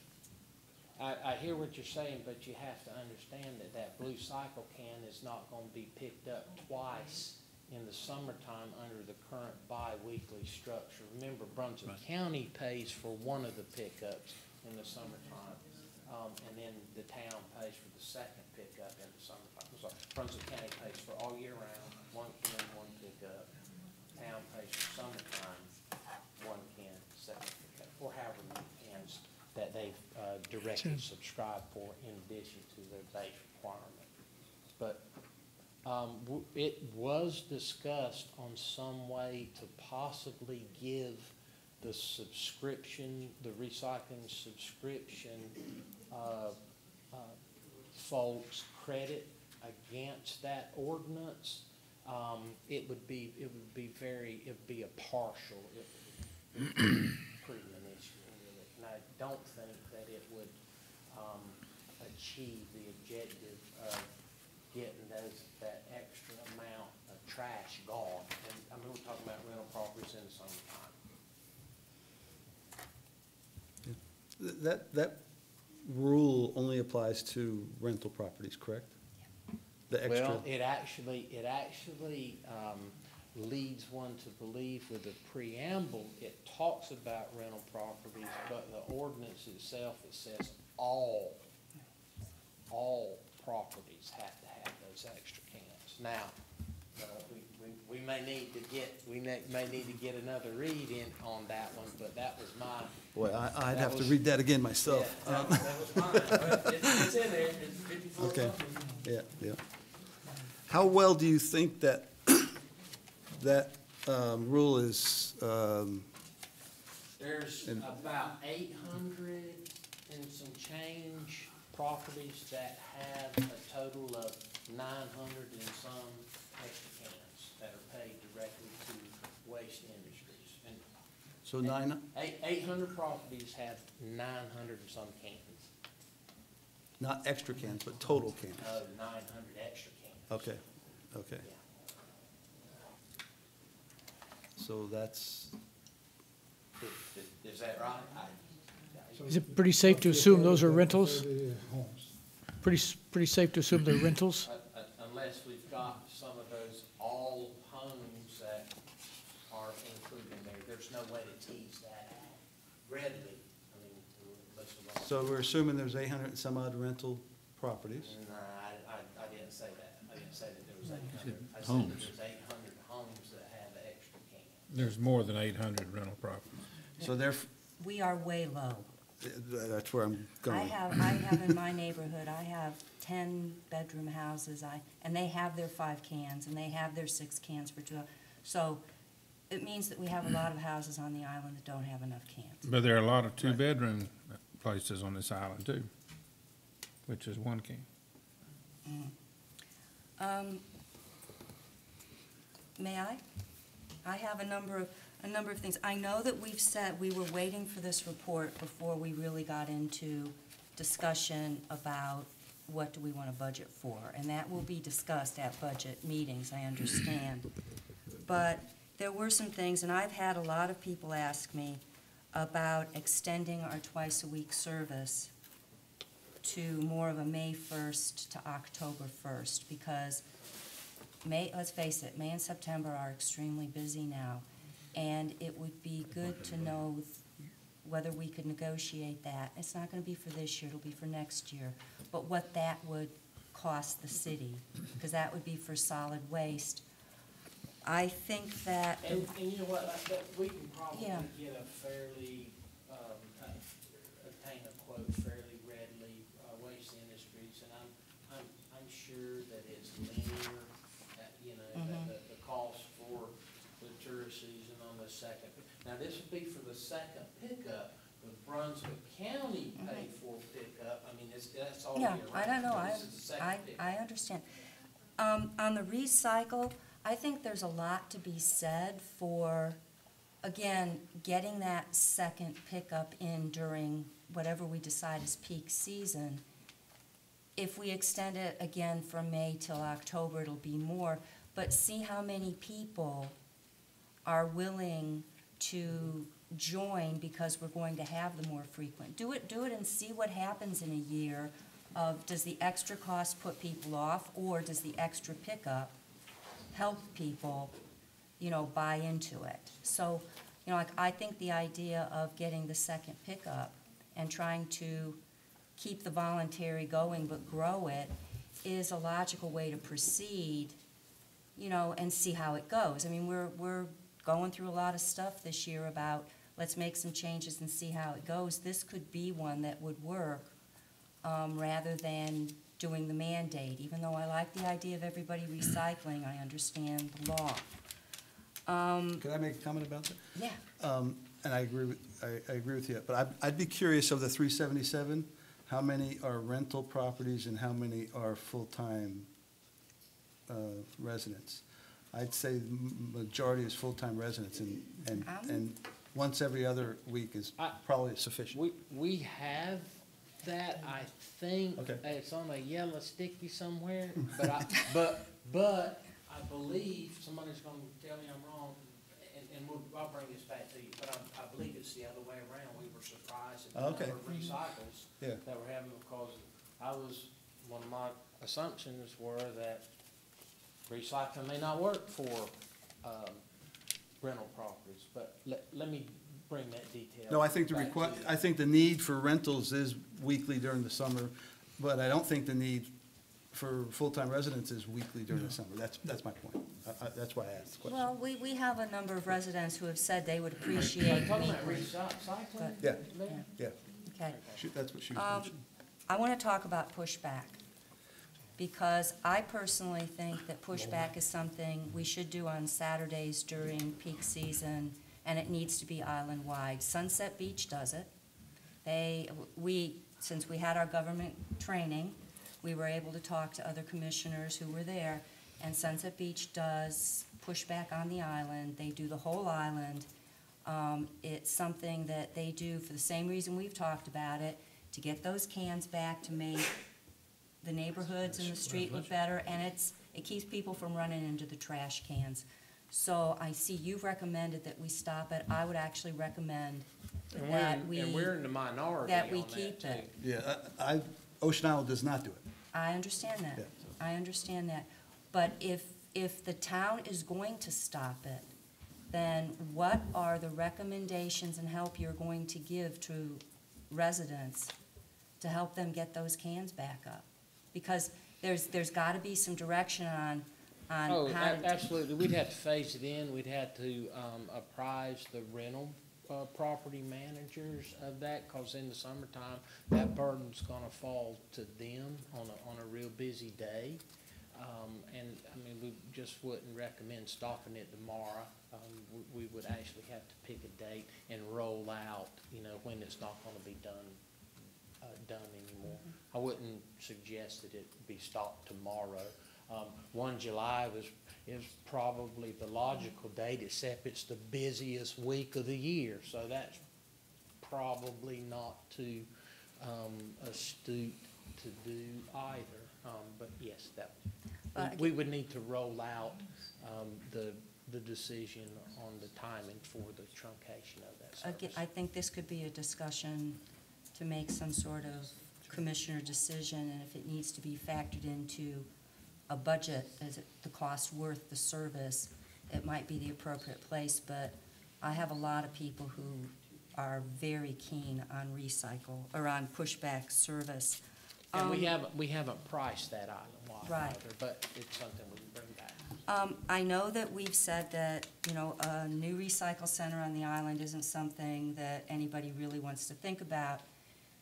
Okay, but, just again, is there any place we can put a recycle on the island that could be monitored so that it would be legally used, say, on Friday afternoons and Saturday mornings during, again, the 6 months of the season, so that what goes in there is legal? I'm not asking for an answer right now, but, I can give you one. right now. there's no place else to put it. If there is, I don't know Don't. where you would put it. Not that's centrally located and off, otherwise it's off in the boonies somewhere. where it can't be monitored on a regular basis. I think the emphasis on Oxpen is good because it's convenient.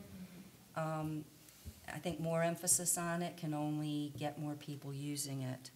So that's again, to me, you know, it's something I had to ask.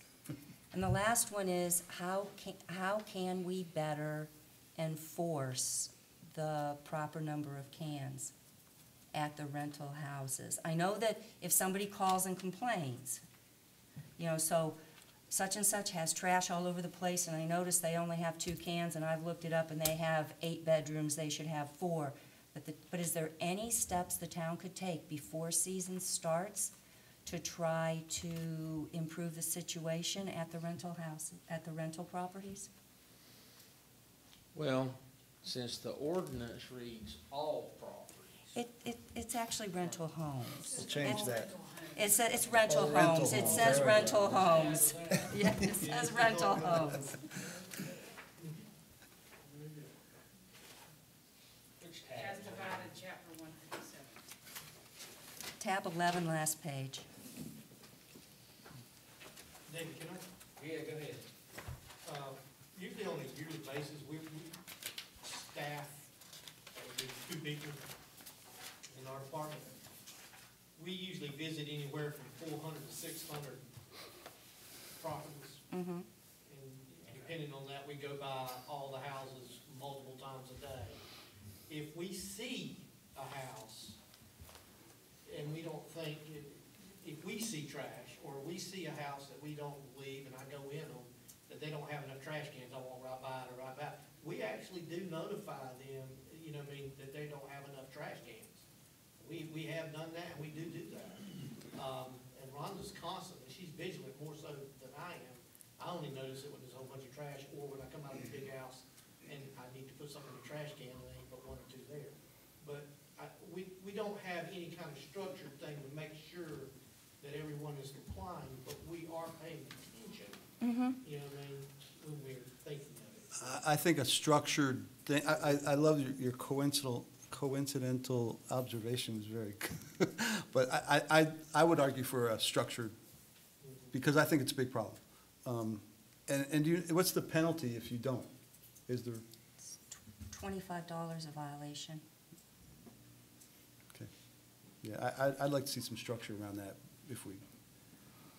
Again, we've got a couple months before season. Anything we can do to try to get the right number of bins out there for the amount of trash people are generating, I think it helps everybody. Yeah, we don't have much time. I mean, before we know it, the season will be here and that. So the expectation or recommendation is that all rollback be discontinued. Therefore, everyone on the island, to include the property owners, whether they're residents or whether they rent their homes, would be responsible for putting the cans away. Okay. In sync with the removal of the corral provision. Right, and I understand that. So I don't have to ride down the street anymore and dodge garbage cans. I'm just teasing. Well, one of the considerations about the corral ordinance in itself is that, you know, they become projectiles themselves during an overwash Right. event. I thought your point was well written. And they make real good camouflage barriers for 4 and 5-year-olds to be playing army behind. I mean, that was just, you know, Across the street. That's what put me over the top with it. But anyway,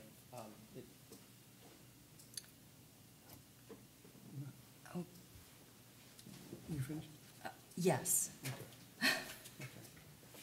I was interested in the recyclable section of the report and the response that you received from the attorney at the. Kara. Yeah. Okay, so, I mean, for the people, it's a pretty big report, I don't know if everybody read it, to condense it, it says that a town can mandate that you be involved in the pickup of your trash, and you can charge them for it, but you can't mandate that they separate and charge them for that. That in a nutshell. However, she says that when you look at the rationale, they tell you you can do it for the trash because you're not gonna make the person, which sounds to me similar here, that we could argue that that the person would have to pay for recycling even though they don't utilize recycling. It's up to them. If the can is there, place your expensive asset into the blue can or not. It's up to you. That's the rationale for being able to apply it to trash, right? They don't have to use the trash can, but they have to pay for it. Yeah, yes, but you as a Right. town can adopt ordinance that Okay. requires them to place their trash in a receptacle. But she did point out, and I think it's something that we should consider and that I would be in favor of, that despite the fact that she believes we cannot mandate that somebody become a paying customer for recyclable, you can enter them into the recyclable program, and then it's up to them to opt out. Very similar to what people do when they get a job and they say, hey, you're in the 401K plan unless you tell me you're not. So if we do that, I would suggest. And that was the pricing model that we used, was for the town to pay for the 150 to 200,000 recycling all across the island. But that's the town absorbing the cost. That's right. What I'm saying is, you put them into the plan and say it's gonna cost you $108 a year for whatever, or $77 a year or whatever. That's putting them into the plan. You're putting them into the plan, and then it's up to them to opt out. And if a majority of people on the island want recycling, we'll know, because most people won't opt out. And if less than the majority of the people don't want recycling, we'll know that too, and we can stop the program after a year. But everybody is in the program unless they choose to opt out. Did I read that correctly, Counselor? Interesting. Yeah, page 2, tab 9 on the bottom. The effect of adding about $7 or $8 a month to the water bill or to sewer, Well, to it's the, just, we have the price. Right now, we do, you know, right now you can $54 for every 2 weeks, you come in and do it. But we- You're proposing, just like. Whatever, I'll put it in my own words. Yeah. Whatever plan we may decide, whether it's 2 times a week in the summer, 1 time, Yeah, whatever. whatever plan we decide, everybody's in it, and it's Unless up they to opt those out. people to opt out. And if they opt out, that's fine, because you can't make them pay. But if they're in, then they're paying, and they're giving us the money. So it's gonna cost us very little money if a majority of the people wanna be in recycling. And if it doesn't, then we say, that doesn't work, we go back to the subscription plan a year from now. Yeah, I think if you're gonna do it for the summer months, you have to do it once a week, recycling. I know from my own house, from visitors, we Costs all us have zero. family members that come in. And I know my recycling quantities go up in the summertime, especially when my daughter's here with the wine bottles. No, I'm just kidding.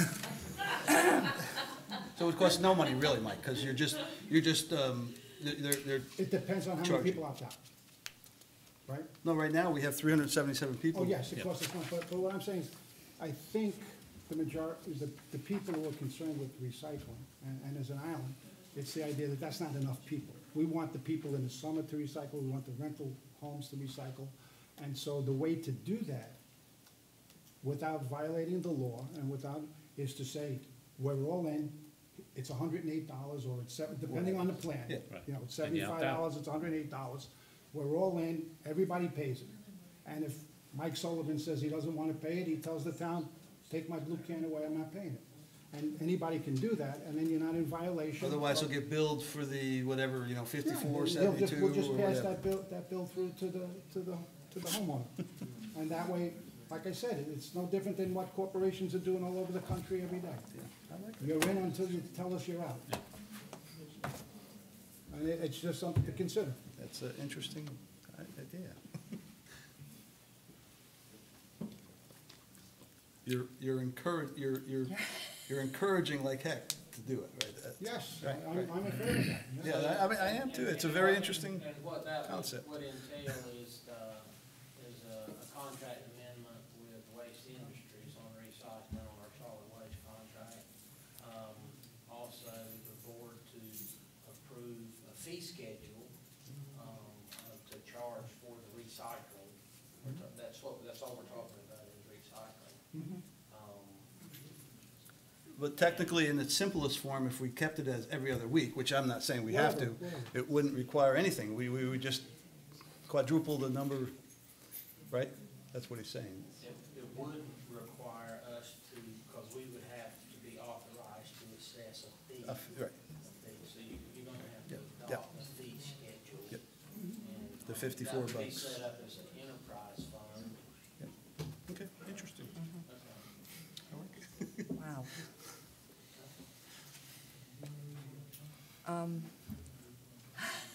We have a lot of items that need to be resolved, and again, this is really important as we get into the budget objectives. So how do we proceed from here? I mean, we've got a bit of time before David has to have all of our budget, what we really want, but how do we proceed from here? Do we set up a special meeting to specifically discuss trash? I think we Because should, it's such really, a because there's big- just too much. It's such a big Yeah. report. Yeah. I Yeah? think that's a good suggestion. Sorry, Mayor. A trashy meeting. Trash. But it's just. You know how many trash meetings was I town's know, had in the but last 10 years? I know, but. It's been trashed every meeting. Yeah, but if we want to move forward and we're serious, we I- gotta do it. Yeah, Okay. Yeah. okay, And we I'm can, in and we can agreement. call it at any time. I'm in agreement. yeah, we could, Okay. so, Well, I hope you wait until the staff was able to get some of the work done in order to bring it back to you before we call the meeting for the results. So. Sure. Right.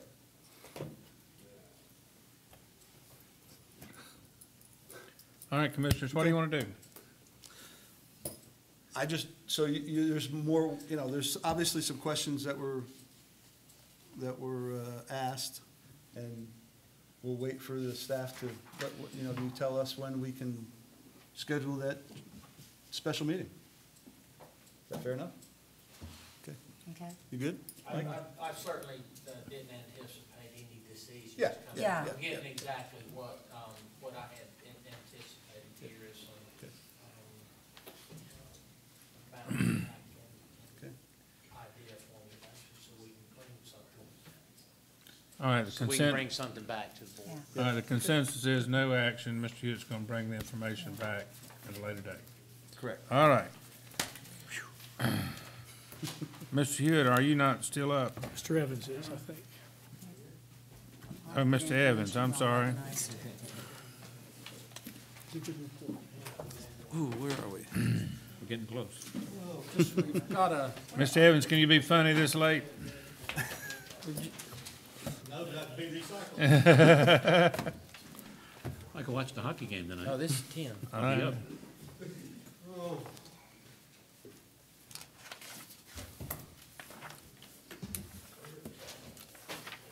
Oh, I'm taking my time. I don't know about y'all. David has some impressive slides. David's like the Bob Ross of point, from PowerPoint. It's just so methodical, use those big words. Who's Bob Ross? Huh? I don't know what that is, but anyway, let's see. This agenda item is about Point West. Point West. And it's about a budget amendment, as soon as I find it. I'd love to share it with you. We'd have a hard time getting it. 67.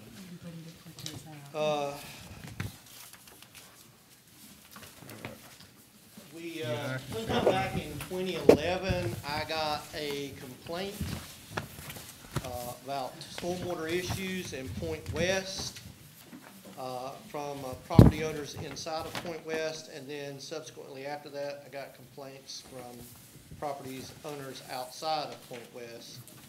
And staff made several trips down there, and we talked to people inside of the subdivision and outside of the subdivision. Notice was taken that they had a stormwater plan that had never been installed per the original permit from DWQ, which is now DEQ.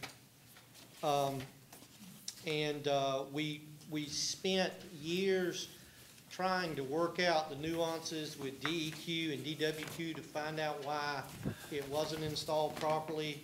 And what we learned was that the Division of Environmental Quality had rather you not do anything with your water because their primary concern is it messing up the areas of environmental concern, getting out, messing up the shrimp and the oysters and that kind of stuff, and having fresh water flow into areas where it won't be. So they were perfectly happy with it not working, as long as it didn't affect the crab. So, but subsequently what it did was it flooded areas inside the subdivision. It also became a violation of the town's ordinance. And we need to keep in mind that the town, whenever someone does a subdivision, the land use people and the planning board looks at it to determine whether or not it meets our ordinance. Well, they also at that time have to determine whether it meets our stormwater ordinance. And what happens is that we subsequently always take that engineered plan that's been approved by DEQ and we accept it as an engineered solution to meet our requirements because that's what it calls for. Well, in this particular case, it was never implemented or installed to the criteria that was in that DEQ. So although DEQ has numerous violations and says that it never met their requirement, at the same time it made invalid the subdivision requirements that were necessary for it to meet our stormwater ordinance. Well, GS, I used to know what it was yesterday. I'm too tired to remember it now. But anyway, there's a statute out there that says I can't issue a permit if it's in violation of any state, local, or federal law. Okay, well, this one is in violation, in my opinion, of both state and local law, so I can no longer issue any building permits out there. I tried to work as long as I could. So we ended up with a situation where we had a health hazard that was being created on private properties and a health hazard being created inside the subdivision, and we basically had stormwater that was going nowhere. And so we entered into a possible joint venture to try to take care of this assimilated problem. And by doing so, we did something similar that we did in another location in town where we agreed to match funds in order to develop a plan and then implement it. In this particular case, the entity outside of the subdivision provided the plan. Our engineer, our stormwater engineer, or our town engineer looked at it and agreed to the plan. Their engineer agreed to the plan, and so therefore we were actually presented with a plan and from outside that the town was basically handed. And then it was up to the subdivision and the town to decide whether they wanted to take action on it, which we decided we'd do. Last year, there was money approved that was left in my budget for professional services to take care of our portion of that. And subsequently, we've got to a point where we have sent out, y'all have got folders on your desk up there, and there were some plans in the back where we sent out an RFP for proposal. We sent it out once, we got none back, we sent it back out again, and we got a proposal that's acceptable. And so we're at the point now where the Point West Property Owners Association has given us funds that we need to put into the budget. So y'all are approving the budget amendments. I'm assuming that we're putting it in as a revenue and then changing it from one account to another so that we can implement the contract. And that's what you have before you. I have a question. Does this address this issue within that development and fully, or just one instance? I think what it does is it addresses the problem that it's creating in a section of it that we can correct. We can only do so much. There was a lot of that plan that was never put in place. There were outfalls that were never put in place and that sort of stuff.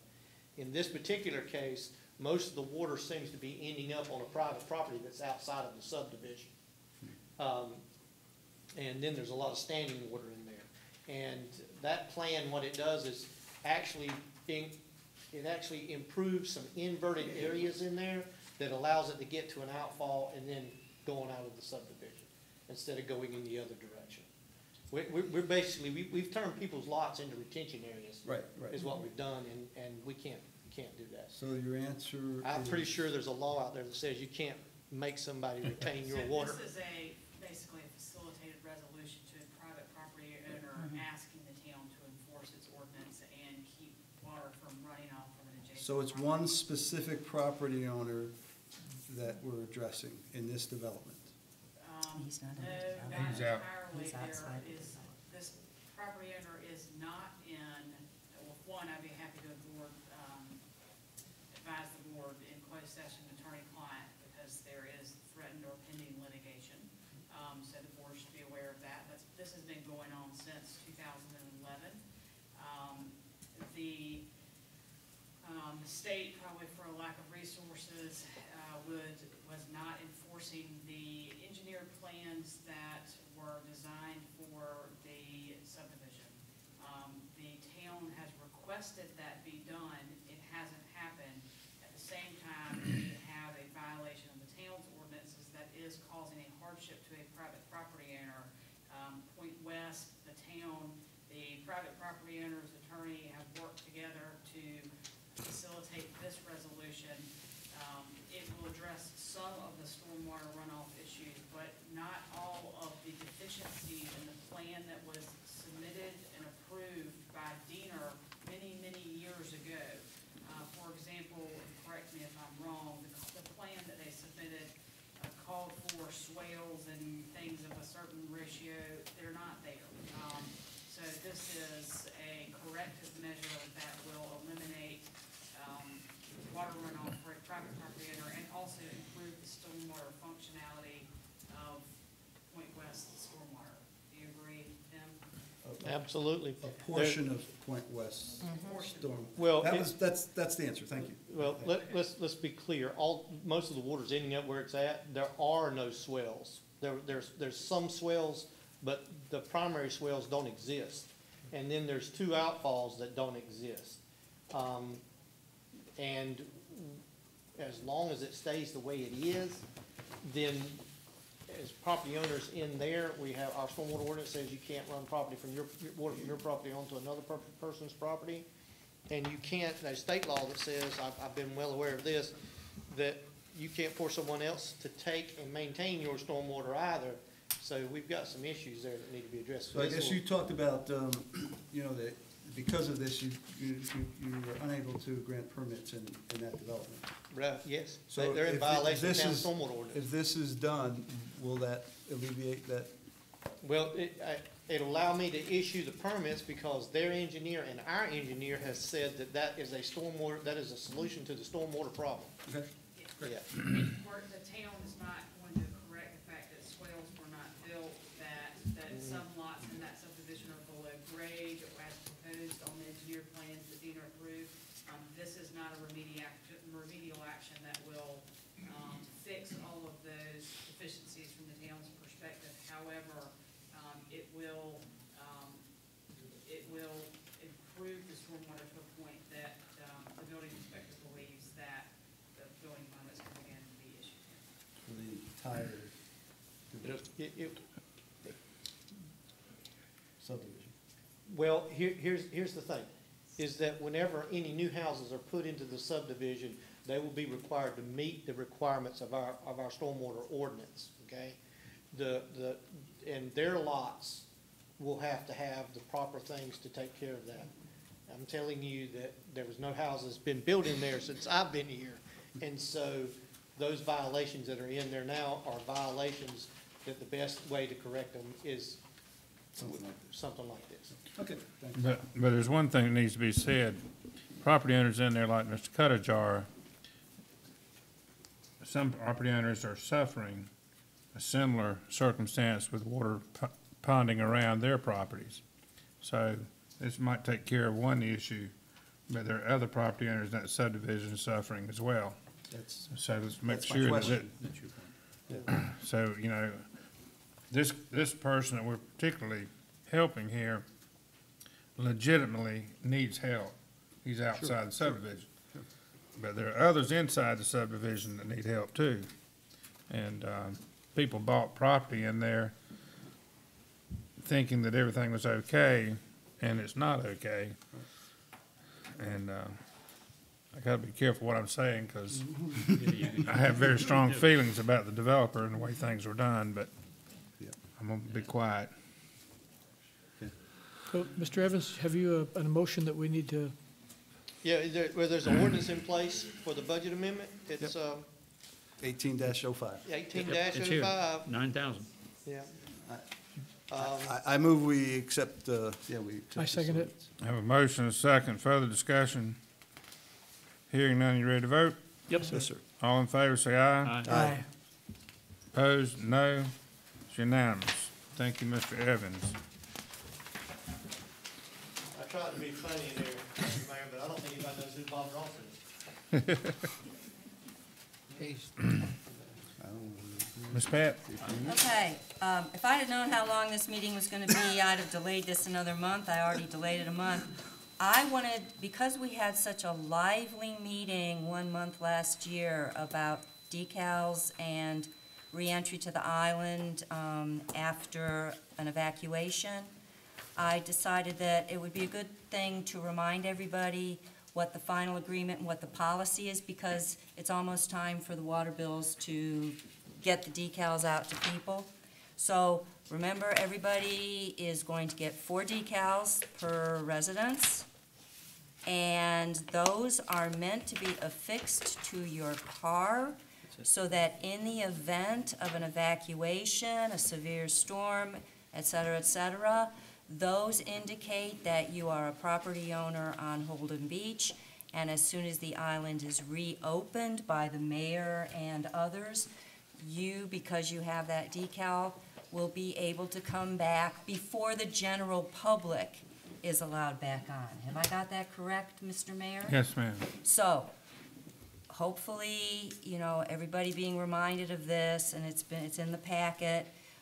We won't have another lively discussion come the summer about decals and how you get back on the island.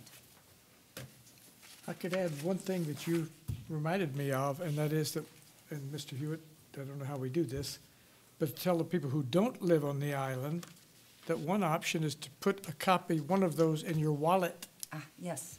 and bring it with you. If you come and rent a car, no problem. You've got a sticker with you. And all you have to do is keep it in your wallet, so if you come down here, you don't have to worry about it. Because when I used to come, they were not available. I couldn't get one. But if I'd known if I'd gotten one, I could have put it in my wallet. And maybe some people also have to deal with the rental agencies to make sure they keep their stickers. Because my stickers just got lost when they went to the local real estate agency. When I came, they said, we don't know where they are, they're gone. And there were no more in town hall available, so I didn't have one.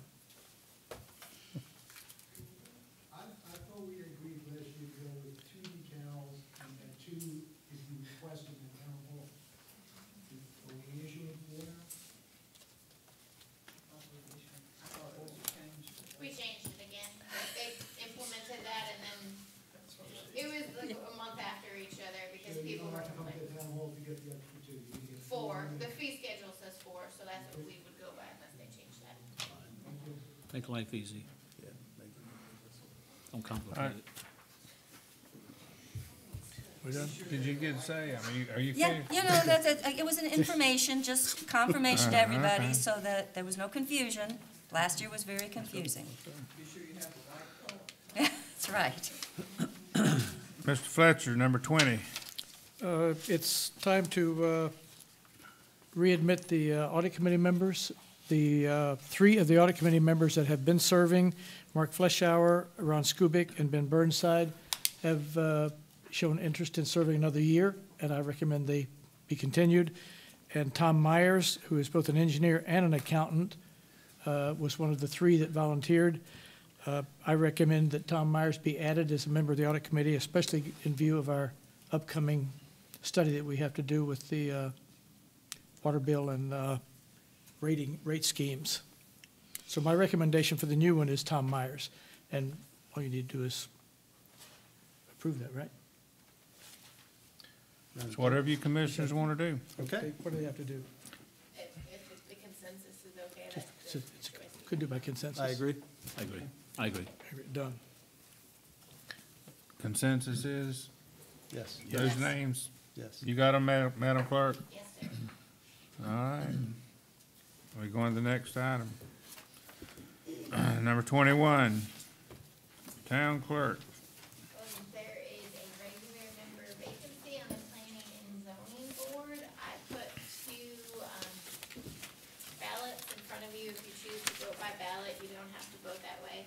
If you choose one of the current alternate members as one of the, or as the regular member, you'll just have to do the second vote to determine who the alternate member is.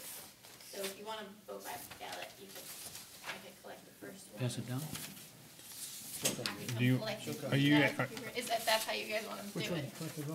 what, are you doing one first, so you know If who's? we could do the regular member one first to make sure. That's what I'd suggest. Do the regular member first. Yes.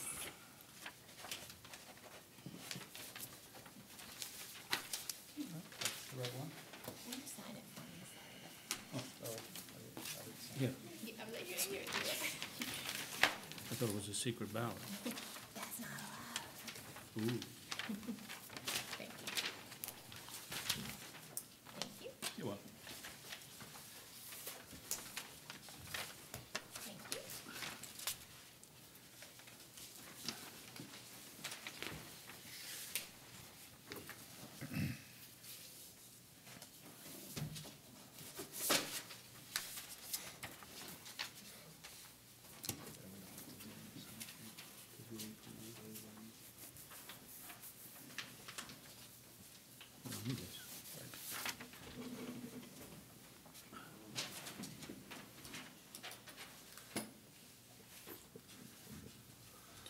All right, is this the official results?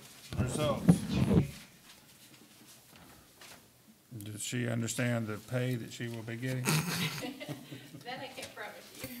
Tracy Thomas, congratulations, you are now a member of the Planning and Zoning Board. Are you gonna accept the Oscar? All right. Now it's time for you to vote on the, Oh, actually, she was not an alternate, so you guys are, you don't need to vote for an alternate. Okay. So we're, that would be, say that again? I only needed you to vote for a regular, an alternate if an alternate was made a regular, but they chose one of the new applicants, so we don't need to do. So we're done? We're done. Yep. We're done. Well, we got one more item. The next All one, right. right. Two more. Number 22, Town Manager Hewitt. Yes, sir. When the board amended their regular meeting schedule in March, let me start out by saying the 2018 National Hurricane Conference is March the 26th to the 29th. When the board amended their schedule, they moved the regular meeting to the 27th of March, and then also set a workshop on revenues for the 30th.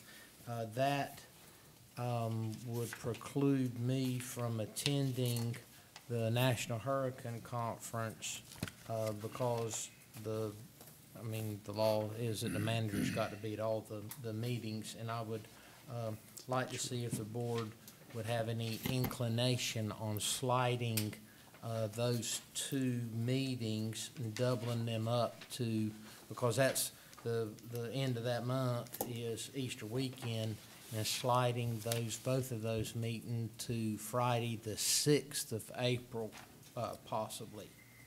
Have the revenue workshop meeting in the morning and the commissioners meeting that night. And that's gonna put us doubling up on April the 17th for the regular meeting, but this year's hurricanes down in Houston and Puerto Rico, there's gonna be a lot of new information come out, and I think it would be worth my time to attend. I hadn't been to the one for the last couple of years because of other commitments.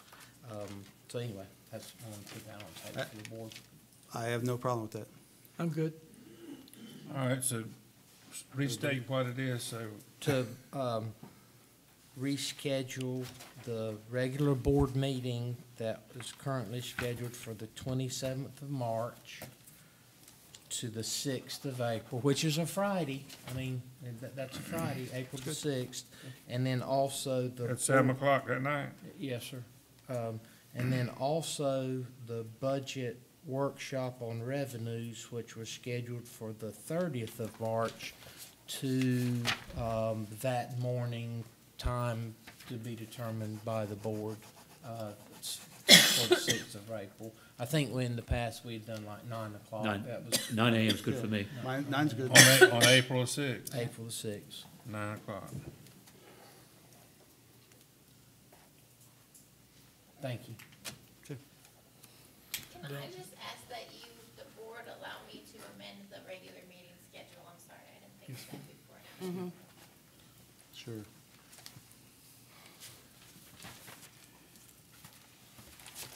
Everybody clear? Yes, sir. Crystal clear? All right.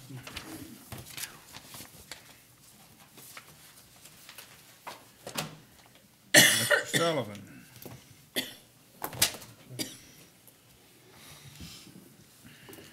Exactly a year ago, at the Board of Commissioners meeting, the Board of Commissioners, after having been told in the January meeting that the FEMA maps that we thought were going to be finalized were not going to be finalized, in the February meeting, passed a resolution asking that the Board of Commissioners of the Town of Holden Beach urges FEMA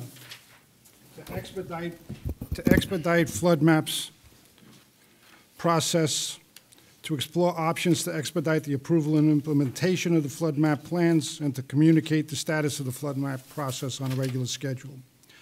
And then we asked the Town of Holden Beach, the Board of Brunswick County, to take all appropriate action to urge FEMA to implement the request, and urging the state and county elected representatives for homeowners and residents of Brunswick County to intervene with FEMA and meet FEMA and NCM's representatives to explore options to expedite the approval.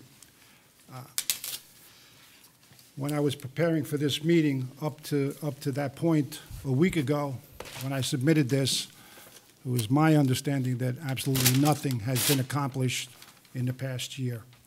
So it's my suggestion that we, if you look in the packet, as a member of the Homeowners Association, the Property Owners Association, I had drafted letters that could be used by anybody to contact Representative Rouser and our 2 state senators, and to express our dissatisfaction with their lack of involvement and advocacy on our part.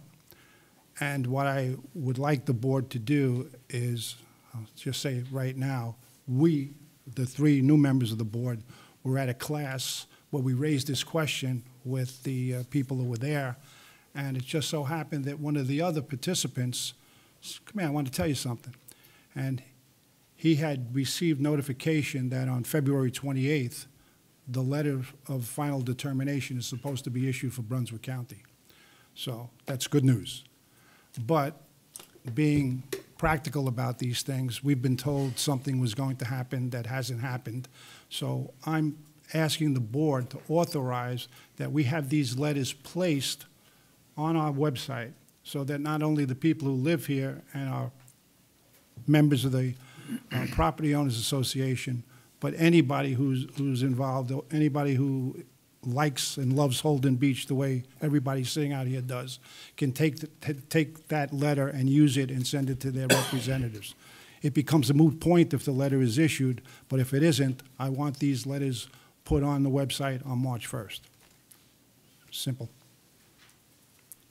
So I would make I'm in favor, yeah. I would make a motion that if the letter of final determination isn't issued on February 28th, that on March 1st, we place the letters that are in the agenda packet on the town website to be used by any and all people. That's a motion and a second. First of all, I'd like to suggest, if I may, that the town attorney look at that before you post it. Any discussion? Good discussion. Ye of little Good faith. point. Good point. I said, ye of little faith. Good point. It's CYA. All right, any more discussion? All in favor, say aye. Aye. Opposed, say no. It's unanimous. Thank you for your hard work, sir. Can I ask a question related to that, to the attorney, that subject? So when if hopefully it will come on the 28th, does this board have to, do we get to approve it right then, or we have to wait for the 6 months? No. Tell him, Tim. You have to go through a text amendment process for your ordinance, and we will have, I was assured by Randy Month that the letters of final determination would be here on 3/28. He works for North Carolina Department of Public Safety. 228. 228. By the end of this month. Our 6-month period from that day, and so will everybody else's that will be in that cycle with us, will have the same effective date, which will be 6 months later, which will be August the 28th. And we will make a text amendment which makes our maps, which will change our date now that's in there. I think it's, our effective date now is something 2006, I believe. It will change to that date. We don't need to do anything else to our ordinance. We already have one of the most stringent ordinances that you can have. They had a workshop, but it was, Randy told me that it was to make sure that they encouraged everyone to strengthen their ordinance. But ours is already as strengthened as you can get when the town chose to add 2 feet to the VFE. That's the really strengthening that you can do. And we did ours in such a way that we have 3 feet in the 80. So we really only need to do a text amendment, go through the ordinance process for, that you would normally go through, and do a text amendment to amend our effective date to 6 months from the date of the letter of final determination. And this board then would have to approve that? Okay, and it has no effect when we do that on this, on the final day? Okay, good, I just wanted to. Just as long as we do it before we get that, to that point, 6 months. Yeah, that's what I wanted to make sure we weren't holding anything up. Yeah, and I would forecast and propose that we could start that at the April 6th meeting to get that. And they've got a website set up, and I'll look at it and see if there's anything different it is. I'll share it with Noel. But they also have another workshop. They're doing another workshop because their notification was so short, they didn't get a full participation in their meeting, and so they're gonna have another meeting. But Randy, I told him we would go anyway. We're gonna have a representative there. I just didn't want this board to affect the date. But, Thank you. the same thing Mike said, I think 3 years ago, we were told the maps were coming out a month later, and I refused to give a report after the first year. And so I'm just telling you that the North Carolina Department of Public Safety doesn't issue those letters. FEMA does. So he swears by it, but we'll see. And the government's taken care of. Yeah. They are our friends. Town managers report. Yes, sir. Very briefly tonight, I want to report on 2 personnel actions. Kendra McDonald, our administrative assistant that works the front window that most people interact with, has taken a medical leave of absence for the next 90 days. And Miss Jo Yunt, who has filled in for us in the past, is backstopping her on a temporary basis until we have some resolution to Kendra's situation. Secondly, Adam Sellers, who was one of our water or sewer collection systems guys in Public Works, has taken a job basically in his backyard at Ocean Isle Beach with the town of Ocean Isle Beach, and will be soliciting replacements for that position. That's all I got. Any questions? Thank you. Thank you there. Mr. Hewitt, Mayor's comments, thank you for being here. Mr. Mayor Pro Tem, how long is your report? Thank you. That's all, folks. Ms. Pat? Look forward to seeing you next month. No, April. All right. I'd just like to take a second and just thank the staff members and others and working on this waste study report, and very concise. And thank Tim, Chris, and others for helping with their efforts on phase 1 of parking and that. And thank everybody for attending this evening, and thank you for your endurance. Thanks for your endurance, but to all of the staff tonight, all of the reports, very well prepared, very well presented, very useful. So really, I know a lot of work went into them, but we appreciate that. Ditto, thank you. Is there a motion we adjourn? So moved. Oh, we got some public hearing now. Oh, yeah. Not public comments. Public comment. Oh, yeah. Sorry. We are number 27. Anybody like to speak about anything? Brave soul. Richard Wygan, 359 Serenity Lane, and I will be very brief. I know you understand the scope of solid waste in the report and how extensive it is that you're going to deal with in a special meeting, but I want to share 2 quick things for you to consider as you do it. In terms of the rollback program, whatever your rationale is for wanting to do it, whether it's aesthetics, whether it's safety, it's either applicable to everyone or not at all.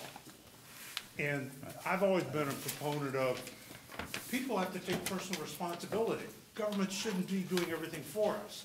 So getting out or having somebody roll your trash can back, why do I want my tax dollars to go for that when there are other greater needs? The second area is in terms of the recycling program. We have recycling now, and it's done on a voluntary basis. One of the things you need to look into and consider is when recycling product is contaminated, what happens to it? It goes into the general dump. They don't pull out the diapers, they don't pull out the food. So when you say you want to expand recycling, and you want rental people who are not volunteers, who are actively wanting to participate in recycling, they see another trash can out there, what are they gonna put in that other blue trash can? More trash. More And trash. what's gonna happen is it's gonna get contaminated. And especially if you don't do it, if you're gonna expand recycling, you almost have to do it on a weekly basis. Because that every other can sitting there, just gonna get trash dumped in it, and it's gonna set for 2 weeks, and the next group of runners are gonna come in and say, what is that foul smell coming out of that thing? Right. Yeah, thanks, sir. Thank you. Anyone else wants? Yes, sir. You know the role. You're a brave soul. Ashley Royal, 144 Sailfish. It's a lot harder on this side. Had to hold all my comments. I'll be very brief. I echo just what you said. I had that on my list in terms of pushbacks and recycling. I have a specific comment for the board and then a general comment. Specifically, it may sound like a minor issue, but if you don't speak into your microphones, we can't hear you. There's a potential we can't hear you out there. It's a surety that the audio will not pick you up. I listen to the audio when I'm not out of town, so I would urge you to use the microphone and speak within the distance that it will amplify your voice. Generally, I want to talk about change management principles. Last year, I mentioned a couple of times when I was considering what we were discussing, I looked at it from 3 principles: safety, compliance, and cost-effective. And the cost-effective attribute deals with embedded costs as well as the costs of implementation of whatever you're discussing. What I would advise, well, my opinion is, and I'll leave it at that, it's my opinion your discussions on parking, the committee who did the upfront work, and the discussion today, the inlet, beach, and environment